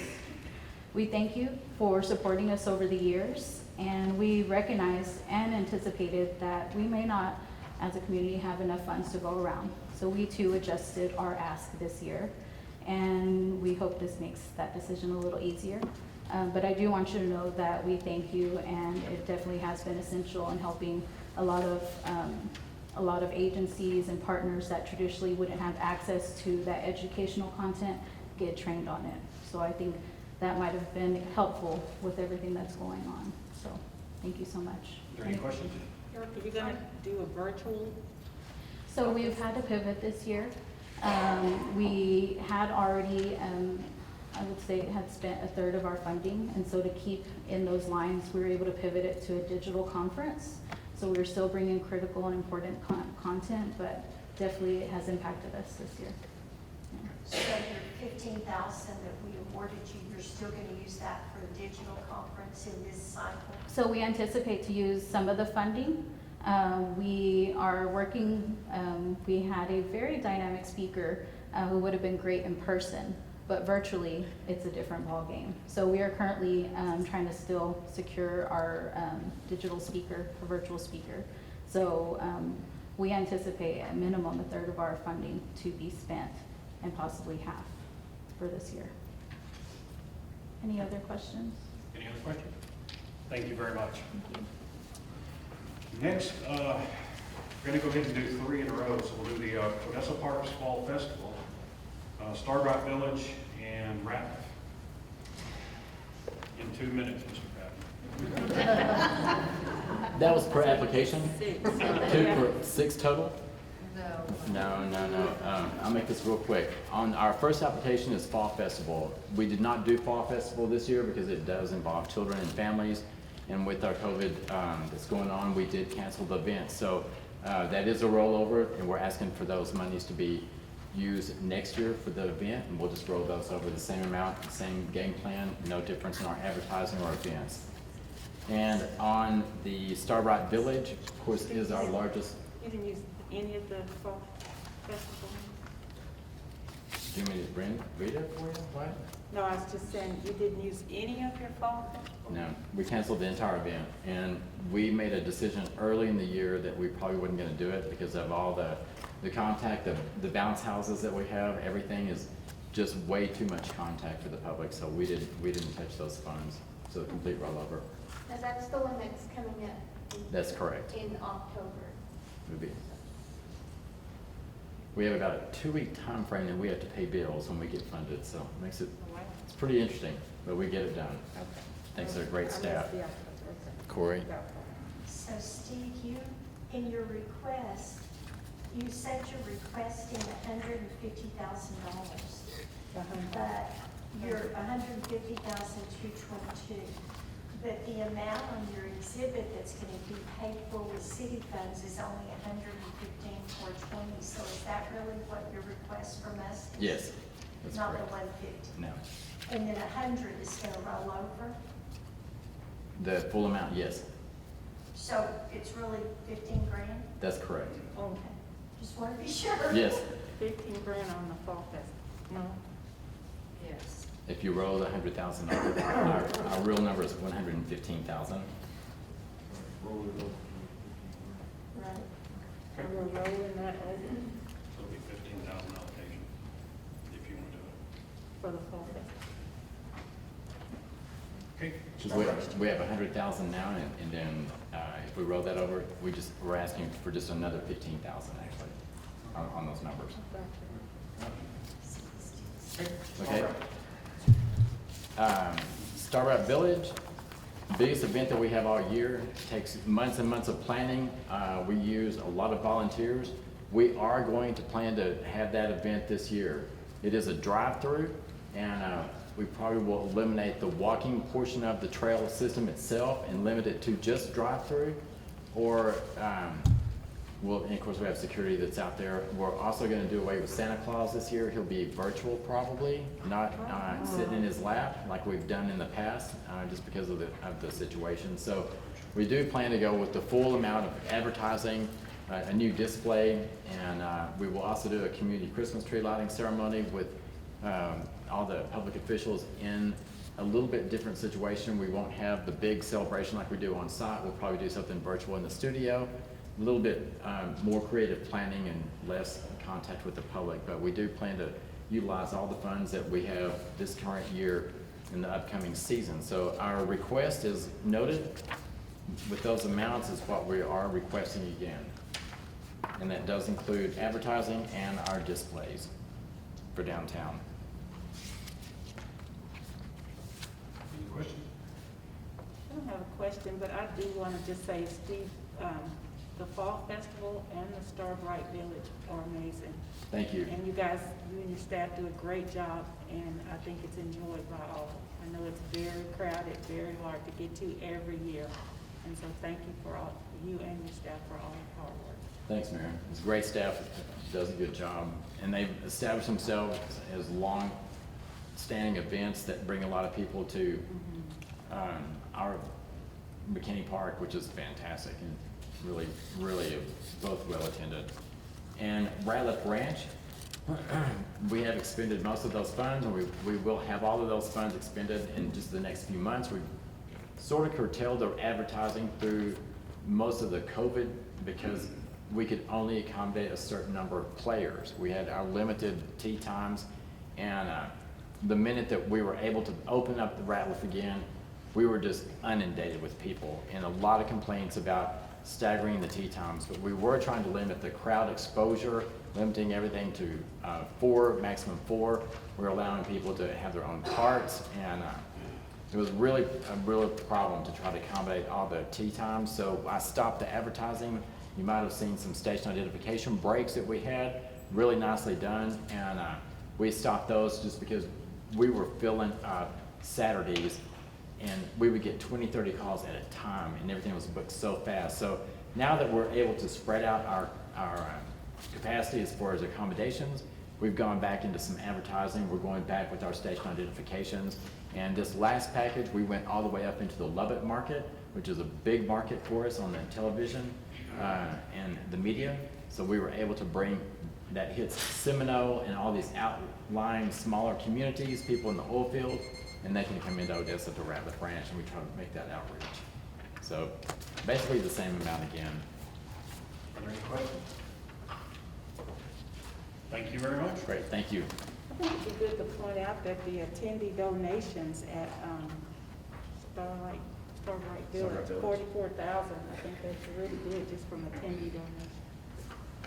Okay, Permian Basin Fair and Expo.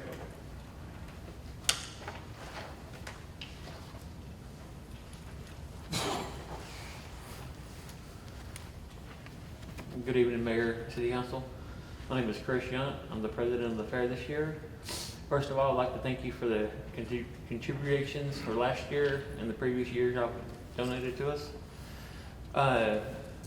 You know, this year we're asking for the same amount. We have 52 board members on our board that we each pay dues every year. This is our 45th year anniversary for the fair. We also award numerous scholarships for the youth here in the Permian Basin.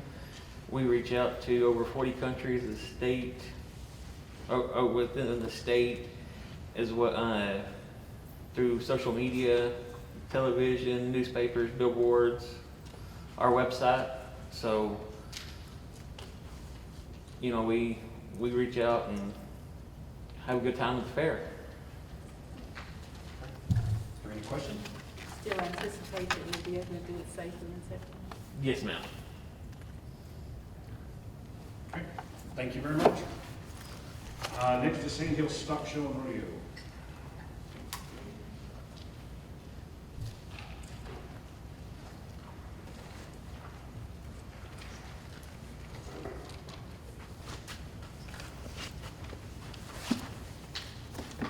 Hi, my name is Gary Kane. I'm the Vice President of San Diego Stock Show and Rodeo. Thank you, Mr. Mayor, Council, for having us again and for all the help you've given us in the past. Our organization is an 87-year-old organization. We've been around for a while. We're kind of a staple here, and we'd really like to keep being part of the community, but the money we're asking from you guys is the same we were asking last year.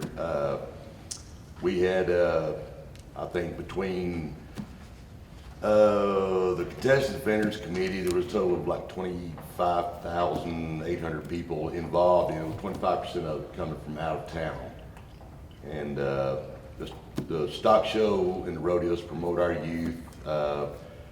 We try to grow our kids through the lessons, discipline education in a livestock rodeo atmosphere, and we compete against a lot of big towns in the state, which would be San Antonio, Houston, Austin, and we are number 5 in the state in the stock show.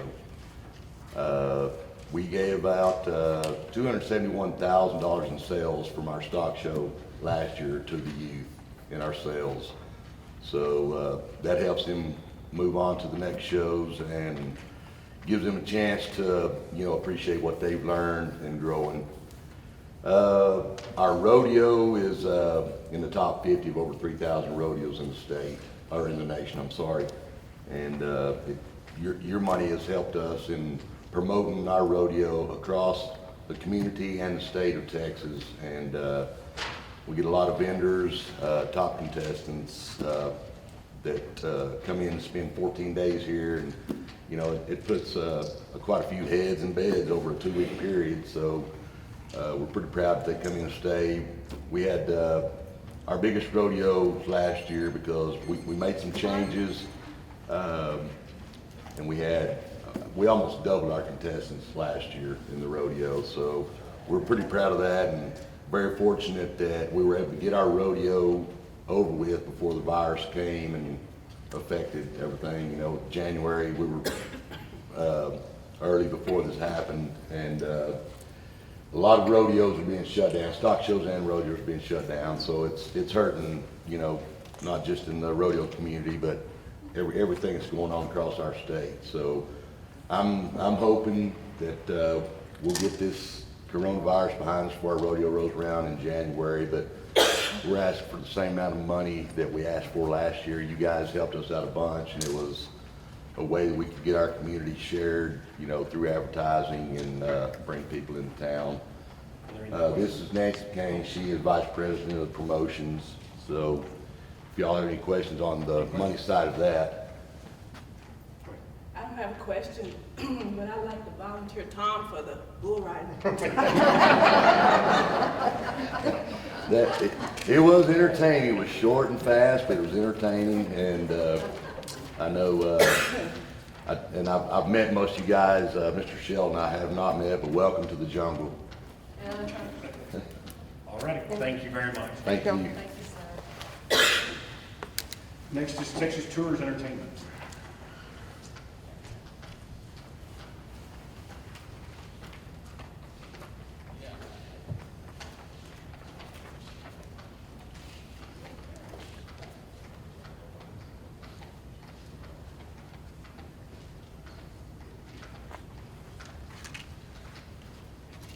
Good evening, Council, Mayor, Norma, how you doing? My name's Nick Hernandez, Senior. I'm a resident of Odessa since 1952. The 49th Annual Tejano Super Show, also known as the Tejano Super Car Show, is up, it's a 3-day event, November 20th, 19th, 20th, and 21st of November. It's a tradition here in Odessa for over decades. It's a car show, and other than the car show, it's more of a big community event. We have usually from between 400 to 500 cars, which are participants that come in to participate from all over the United States. I'd say maybe about 75% of those are from out of town. Each car that comes in here brings a crew of at least 4 to 6 people. We spend the night in Odessa. So let's say we have 300 people coming in from out of town with 300 cars. Multiply that by 4 or 5, we're talking about at least 1,000 people spending the night over Friday, Saturday, and some on Sunday. So last year was a very successful event. I just want to thank the council for, for helping out the community. And I appreciate just whatever you all decide that you all can do for me. Now I know that with the situation the way it is, I will not jeopardize my health, my family, or my community. So if it gets to the point that I'm hoping that things get better, but if they don't, then the money will be returned back to the council. Are there any questions? Thank you very much. Thank you. Next is University of Texas Permian Basin Athletics.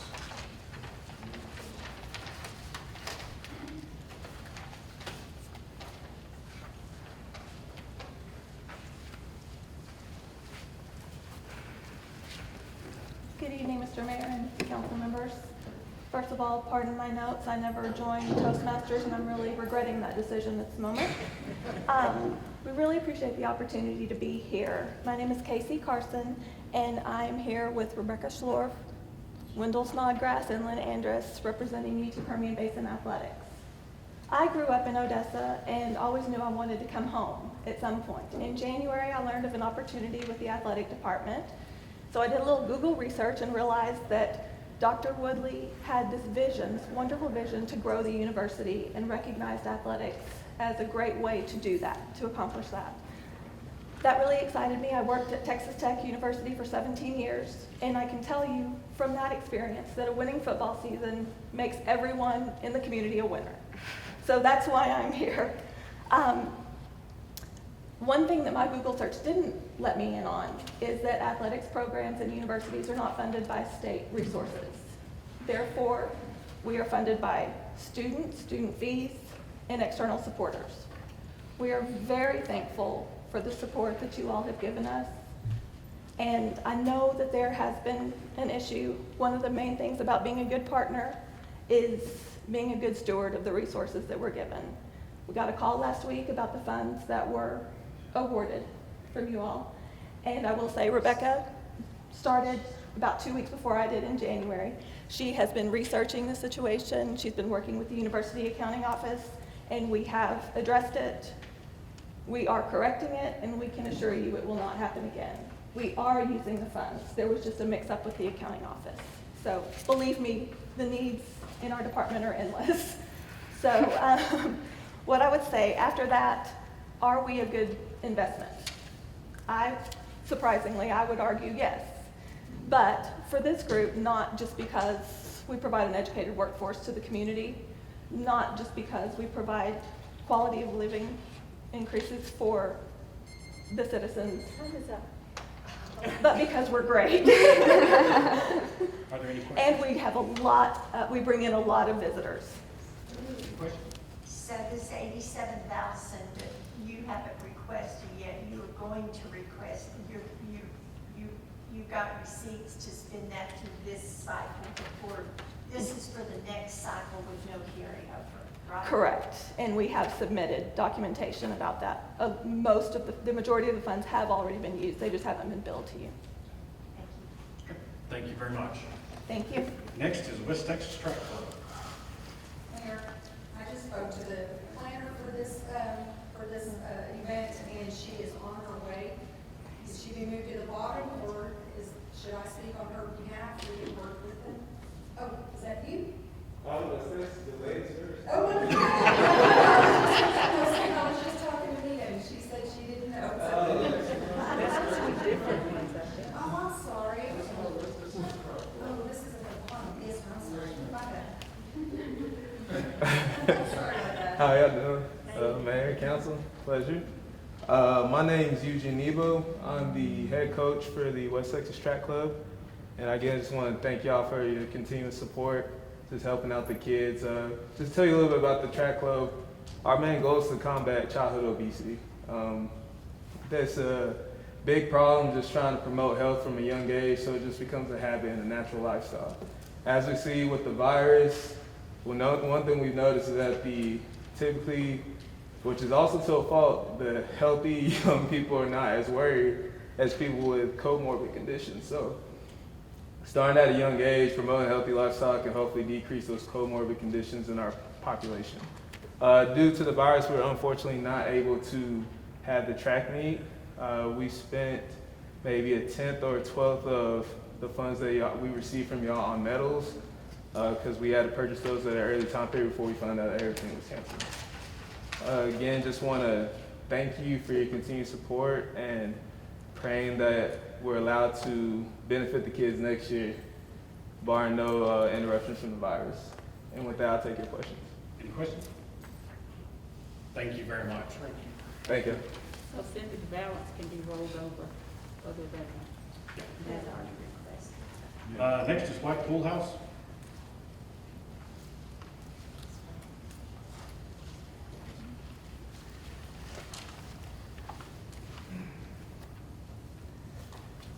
Good evening. My name is Christine Holcomb. I'm with the historic White Pool House.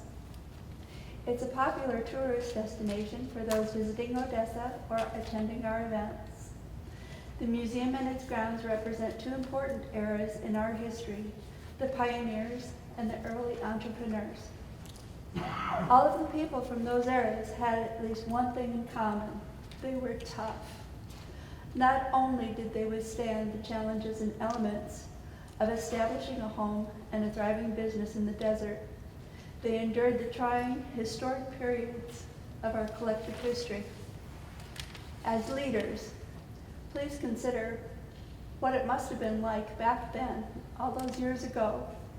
Consider post-Civil War, the flu pandemic of 1918, World War I, World War II, polio, the Great Depression.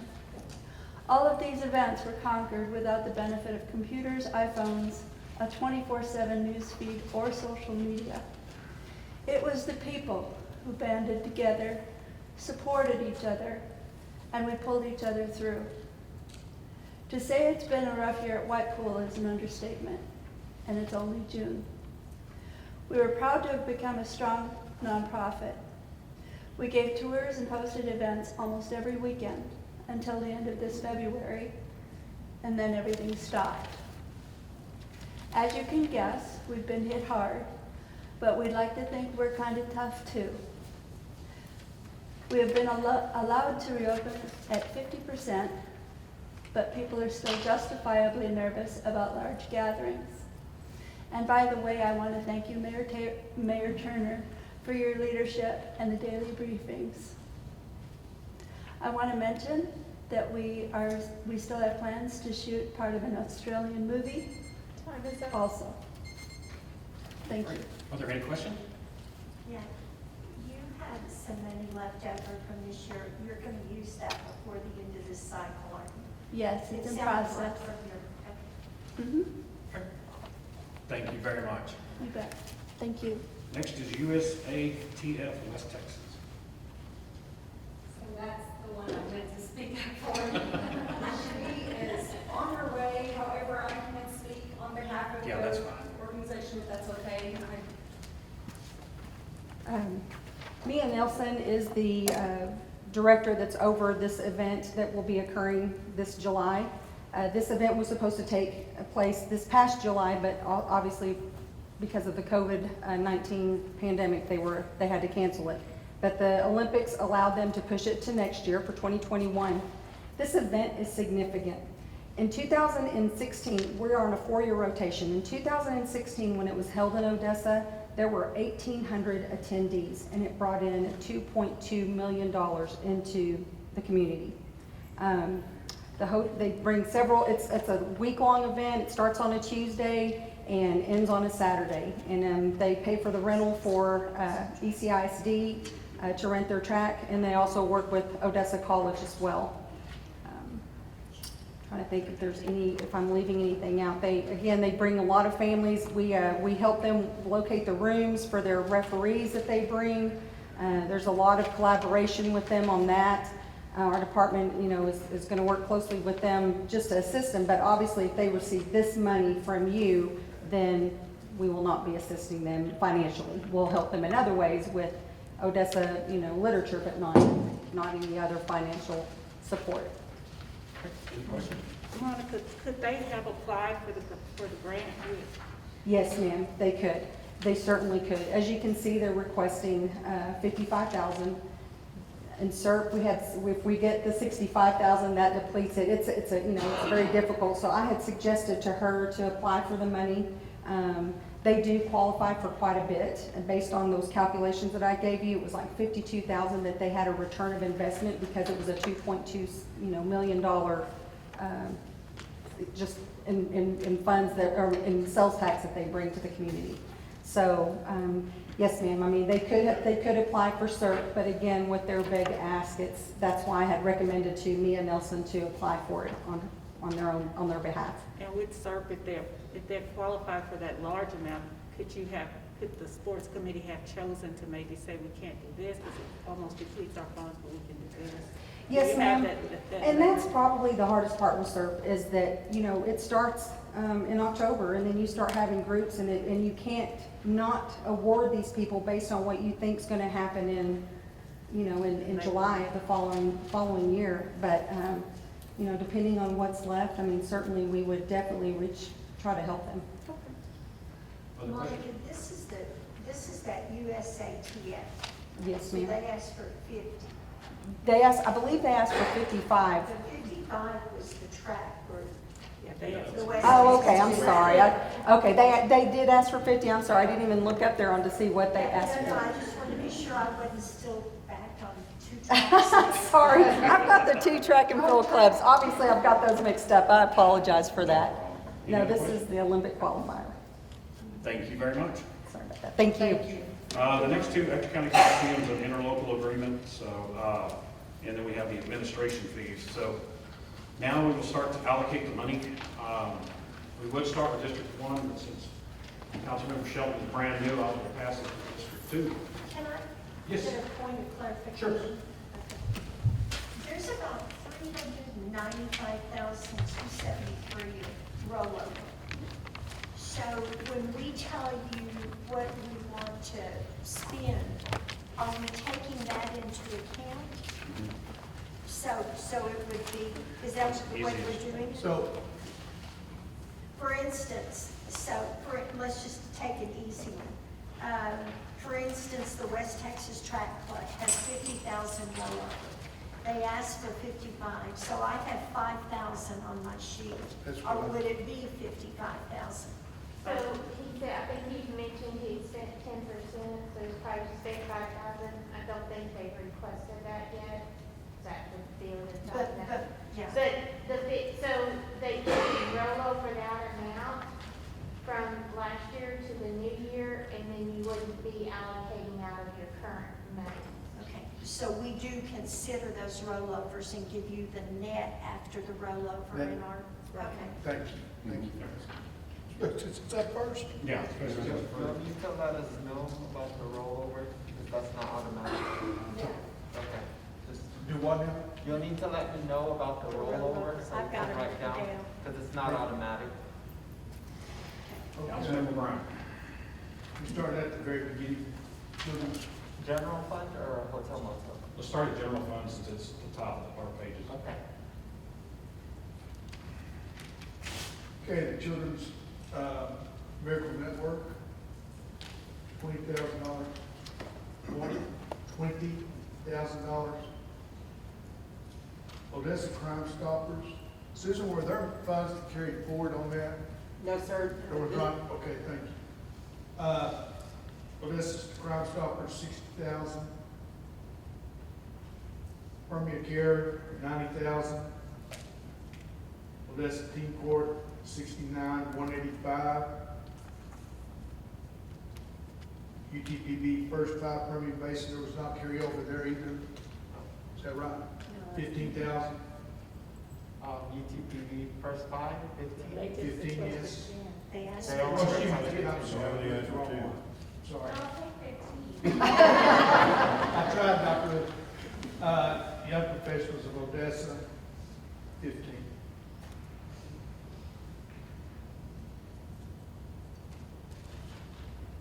On the Black Cultural Council of Odessa, the carryover at 38, and I'd like to award them 50,000. I hope this year you can enhance the black cultural history and the other events, Joanne, with that. Commemorative Air Force, since canceled. Is she still here? Is she still here?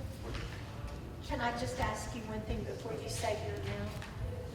I did get a message here from Midland that they only gave you 35,000. It wasn't the same thing we gave you. No, they asked everyone in Midland that submitted applications to reduce them, and they reduced it even further after we submitted. I'm sorry, I don't understand who they is. The Midland City Council. So they didn't pay the same thing we did? Not for the 2021. So they were, did you request 50 and they only gave you 35, is that what you're saying? For 2020. Yeah, we requested 50, they gave us 35. They gave you 35. It's still to be voted on at the council meeting, but that is the information I received from them. We just wanted to make everybody aware of that. Well, I say we give them 50, let Linda want to give them 35. So they might had already given us up, so 0, carry over 50. Downtown Odessa, 500,000. Then there's a carryover of 56. 56,773. When you take off the 45,000 that she said she was going to spend, what we had was 101,273, and then she said she was going to spend 45,000 of it. Okay. I apologize, I can't hear tonight, so whatever that difference would be, if you'll put that in there, please. Between 500 and that, or what are you, No, or the between 560? the amount requested, 516,683, less whatever is the carryover. Wish we would have had that carryover in a separate category, would have been easier to see, because my numbers have changed 5 times. Yeah, that's 459,910. Is that right? If you have the carryover at 56,773 and they requested 516,683, that difference is 459,910, I think. We'll check that. Pretty sure that's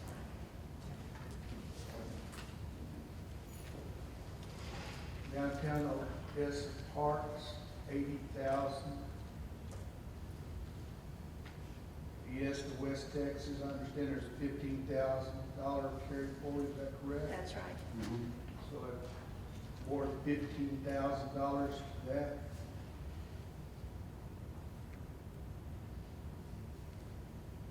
Junior Jacks, youth hockey, 15,000.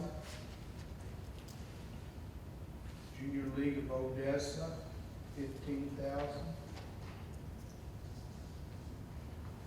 Odessa Arts, 700,000.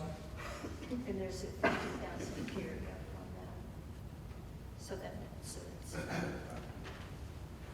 Discover Odessa, 900,000. Excuse me. Discover Odessa Sports Event, there's a $28,000 carryover, if I recall, plus the 37,000. Sorry, Monica. Odessa Jackalopes, 30,000. Excuse me. Odessa Links, She said about a 7,500 carryover.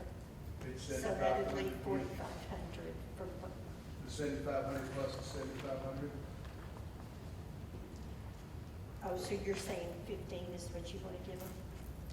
They I'm asked sorry, for there 12. was set 12 that were requested, I'm sorry. Yeah, so 4,500. Right.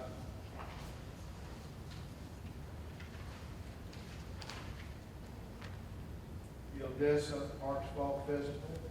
I understand there's $15,000 remaining. I mean, there's 100 and something available, so $15,000. 5420.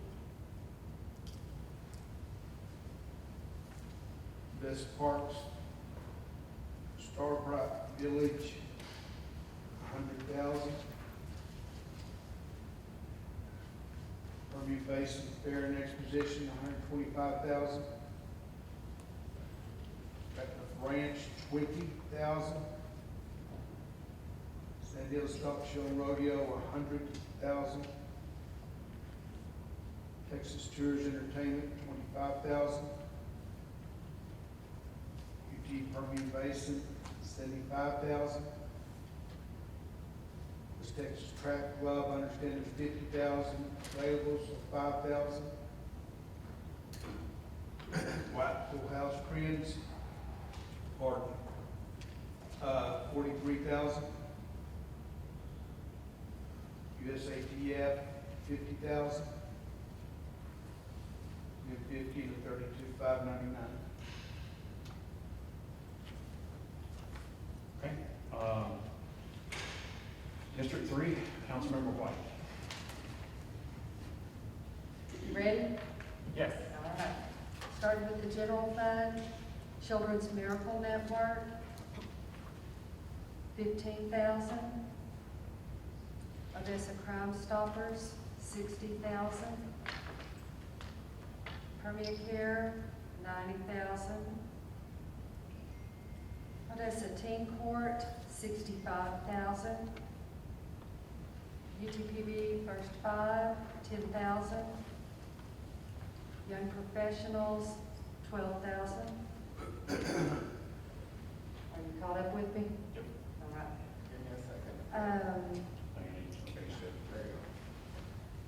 Odessa Cultural, or the Black Cultural Council of Odessa, it's now, Peggy, didn't you say it's a 38,000 rollover?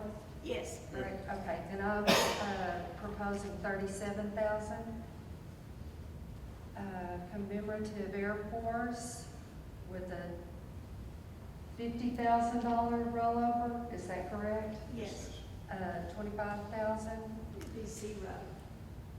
Oh, you want to give him 25 more? Oh, no, sorry, oops, sorry about that, yeah, I'm going with the rollover.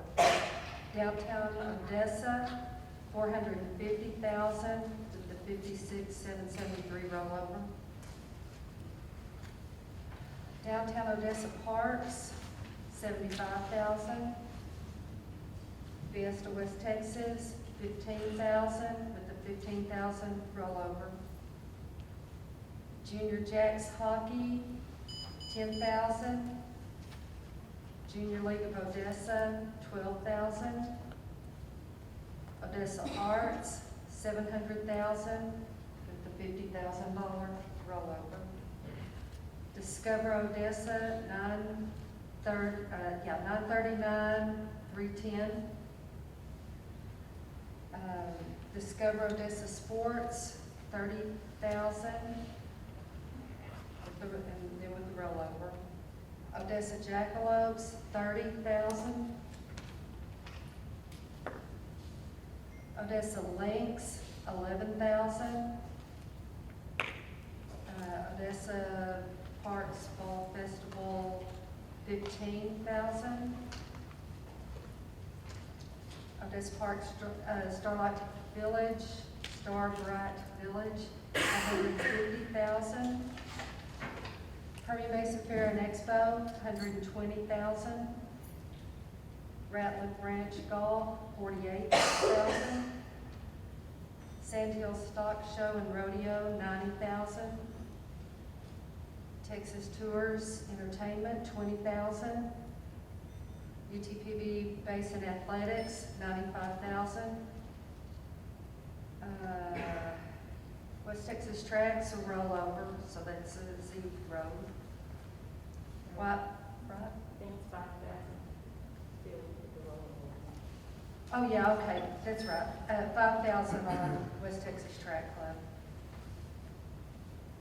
And White Pool House, 37,000. USATF, 35,000. And then Ector County Coliseum, 50,000. Administrative, 32,599. And you, Deidre, you knew that Odessa Link said that they'd have 7,500 rollover. I didn't know if you. No, You I said did not. 11,000 for it, so I didn't know if you. Yes, and, no, I did not have that written down. So they have 75, Right. 7,500? 7,500 they had rollover. Oh, okay, then on theirs, if you would change mine to, 4,500 makes it 12. Yeah. If you wanted 11, it'd be Right. 3,500. 45. Next, Councilmember Sproles, District 4. Give me a second. I have an Amazon mouse here. Give me a second. Okay. All right, Councilmember Sproles. Okay. This software. Children's Miracle Network, 20,000. Odessa Crime Stoppers, 60. Permacare, 90. Teen Court, 67,170. First Five Permian Basin, 10,000. Young Professionals of Odessa, 15,000.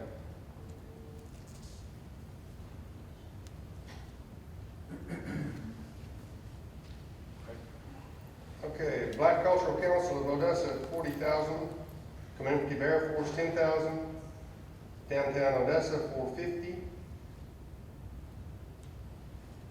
Downtown Odessa Parks, 80. Fiesta West Texas, 15. Junior Jacks, 10. Junior League, 15,000. Odessa Arts, 650. Discover Odessa, 939, 310. Discover Odessa Sports Events, 35,000. Odessa Jackalopes, 30,000. Odessa Links, 4,500. Odessa Parks Fall Festivals, 15,000. Starlight Village, 125. Permian Basin Fair, 125. French Golf, 48,908. Sand Hills, 100,000. Texas Tours, 20,000. UT Permian Basin Athletics, 100,000. West Texas Track Club, 10,000. White Pool House, 40,000. UTA, 50,000. All right, District 5. Councilmember Willis. What was the request for Starlight Village? Starlight Village request was I've got two numbers here. 228, 643. Okay, I'm good. Okay, Children's Miracle Network, 20,000. Odessa Crime Stoppers, 60,000. Permacare, 80,000. Odessa Teen Court, 60,000. UTPB First Five, 10,000. Young Professionals of Odessa, 5,000.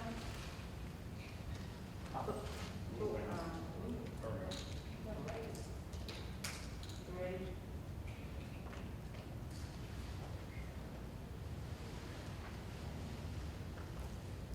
Black Chamber of Commerce, 55,000.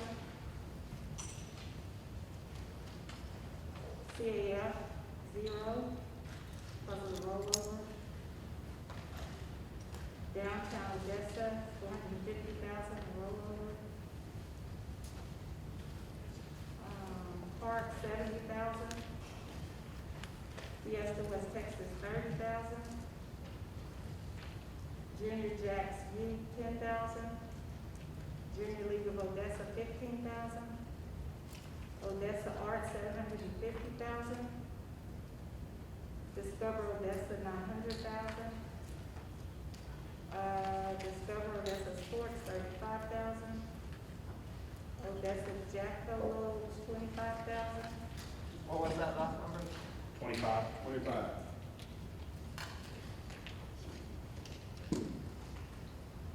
I'm ready.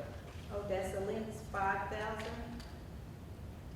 Parks Fall Festival, 150,000 with the, 15,000 with the rollover. Starlight Village, 190,000. Permian Basin Fair, 100,000. Ratliff Golf Link, 30,000. Sand Hills Rodeo, 100,000. Texas Tours Entertainment, 30,000. UTPB Athletics, 75,000. West Texas Track Club, 5,000 with the rollover. White Pool House, 30,000. USATF Regional Track, 40,000. And That's it. Okay, Councilmember Damon. Children's Miracle Network, 20,000. Odessa Crime Stoppers, 60,000. Permacare, 90,000. Odessa Teen Court, 60,000. UTPB First Five, 10,000. Young Professionals of Odessa, 15,000. Black Cultural Council, 50,000. Oh, you're not there yet? No. Okay. Commemorative Air Force, 0. Downtown Odessa, 459,910. The ornamental trees, I'm gonna say 80. I was only gonna do one, but that might look crazy. No heads. Fiesta West Texas, 30,000. Junior Jacks Hockey, 10,000. Junior League of Odessa, 15,000. Odessa Arts, 700,000.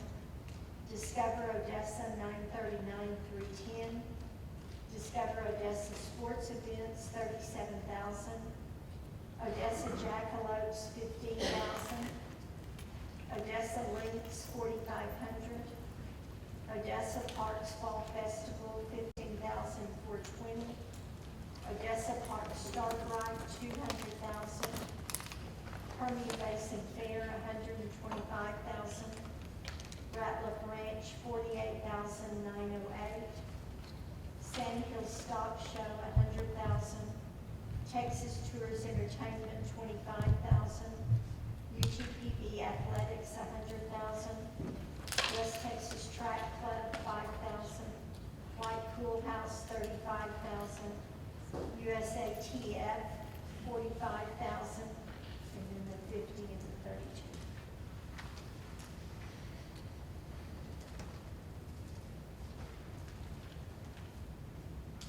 Thank you. Now it's the mayor's comment.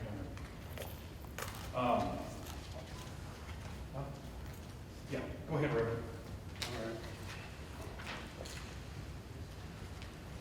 Okay, Children's Miracle, 20,000. Odessa Crime Stopper, 60,000. Permanent Care, 90,000. Odessa Teen Court, 65,000. UTP First Five, 10,000.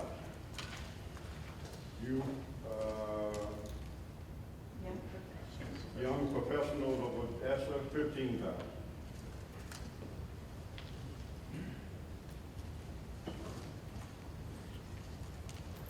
Black Cultural Council, 55,000. Community Air, 0. They have that 50,000. Yeah, they have that 50,000.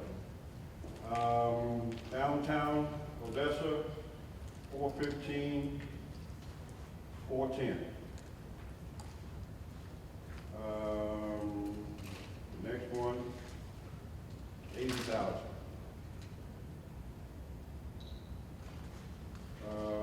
Fiesta, West Texas,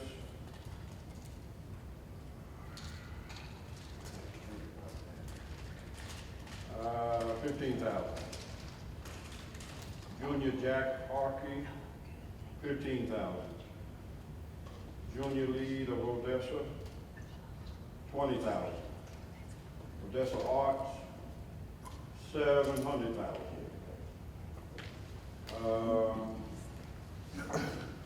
That's my favorite one right there. 939,310.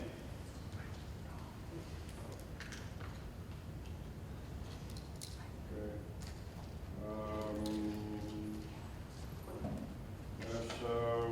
That's 37,000.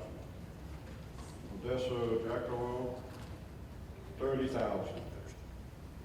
Odessa Links, they got 4,500. Odessa Park, Fiesta, 15,000. Odessa Park, Works Village, 150,000. Permanent Base Fair, 150,000.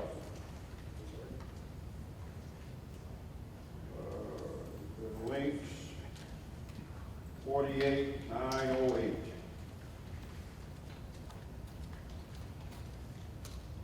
Next one, some of these I can't pronounce right, I'm not gonna try. Sandhill Stock Show. Sandhill Stock Show, 100,000. Texas Tour Event, 50,000. UTV Athletic, 100,000. West Texas Track Club, 5,000. White Pool House, 40,000. And the USATS West Texas, 50,000. Everything else is the same. Thank you, Mr. Mayor.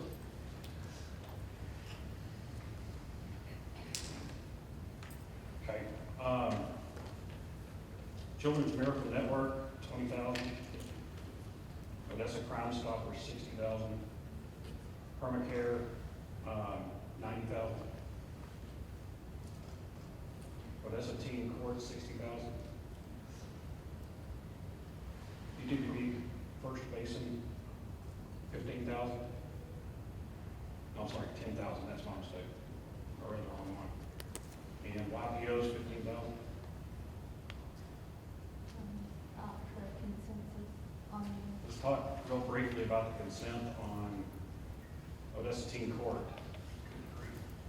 We got 1, 2, we got 360s, 265s. I'll drop it down to 65. You'll drop to 65. Yes, sir. I'll go up to 65.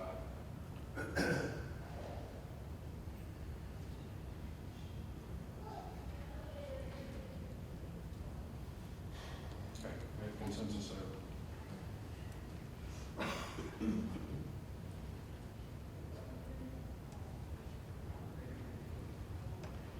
Okay, Black Cultural Council, 50. Yes, sir. Oh, sorry.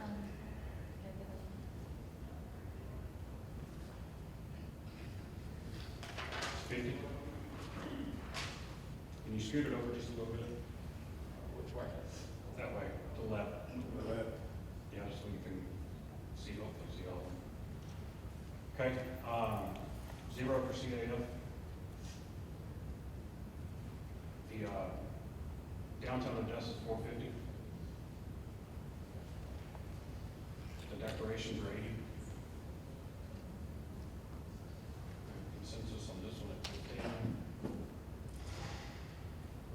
Got consensus there at 10. 15. 700. 939, 310. 37,000. We've got a consensus there of 30. 4,500. 15,000. Odessa Star Rock Village, 100,000. Carnegie Basin Fair, 125.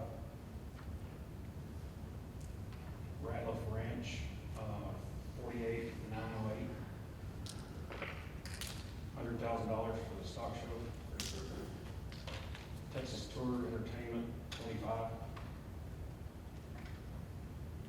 UT Permian Basin Athletics, 50. Permian Basin Athletics, 100,000. I'm sorry, I went the wrong one. We have a consensus of 5,000. White Pool House, 35,000. SATF, 50,000. Ridge County, 50-50.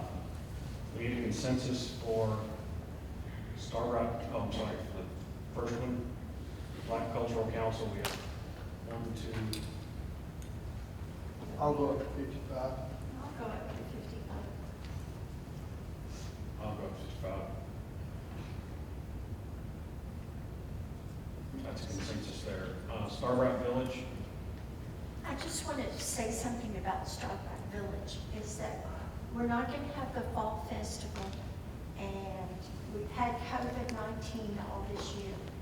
And that Starbright Village is one of the most exciting, beautiful things that happens in this community. And it brings in, how many people went through it last year? 300? We had just over 300,000. A little over 200. And that wasn't, And that's just in cars, that's not the walkers and stuff. And I just think this year especially, that's just something that we don't need to cut back on. I think it needs to be something big for the city still.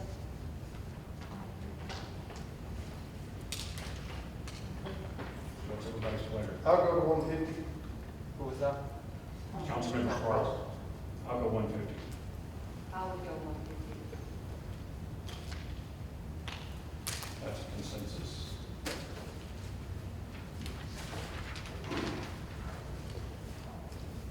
Okay, Texas Tours. We got 325s. I'll go to 25. I'll go with 25. That's a consensus. UTBB Athletics, 275s, 2 100s. There's 3 100s. Yes, I'm sorry, 3 100s. I'll go 100. Councilmember White.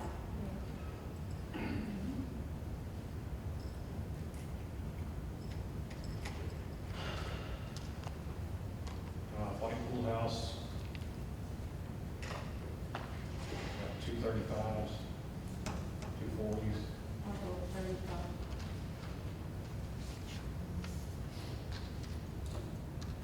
I'll go 35.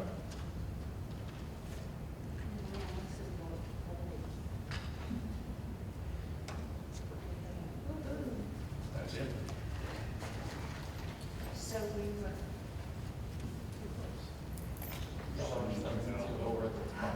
how much? 72,000. You said 3 students or go. 32 was our goal. Now, is this total for hotel motel? Oh, this is just hotel motel, general fund is another 297. So it's actually 33. We're okay. You okay? Okay. I will entertain a motion to approve. So moved. So moved. Second. A motion and a second. All in favor, please say aye. Aye. All opposed? Motion passes unanimously. Next, we move to miscellaneous, appointment of boards. For Permian Care, MHMR Board of Trustees, John Landgraf has agreed to serve again, so I will need a motion to. So moved. Second. Motion and second. All in favor, please say aye. Aye. All opposed?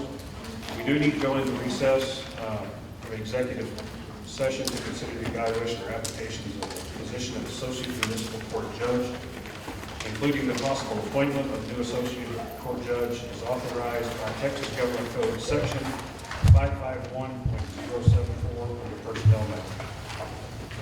I'll entertain a motion to go into executive. Second. Motion and a second. All in favor of going into executive session at it is 8:47. We are now at executive session and no action action was taken. All in favor of coming out of executive session, please say, oh, I need a motion. So moved. Second, motion second, all in favor, please say aye. Aye. We are now in executive session, we have no more business. Need a motion to adjourn. Motion. So moved. Second, all in favor, say aye. Aye. We are now adjourned.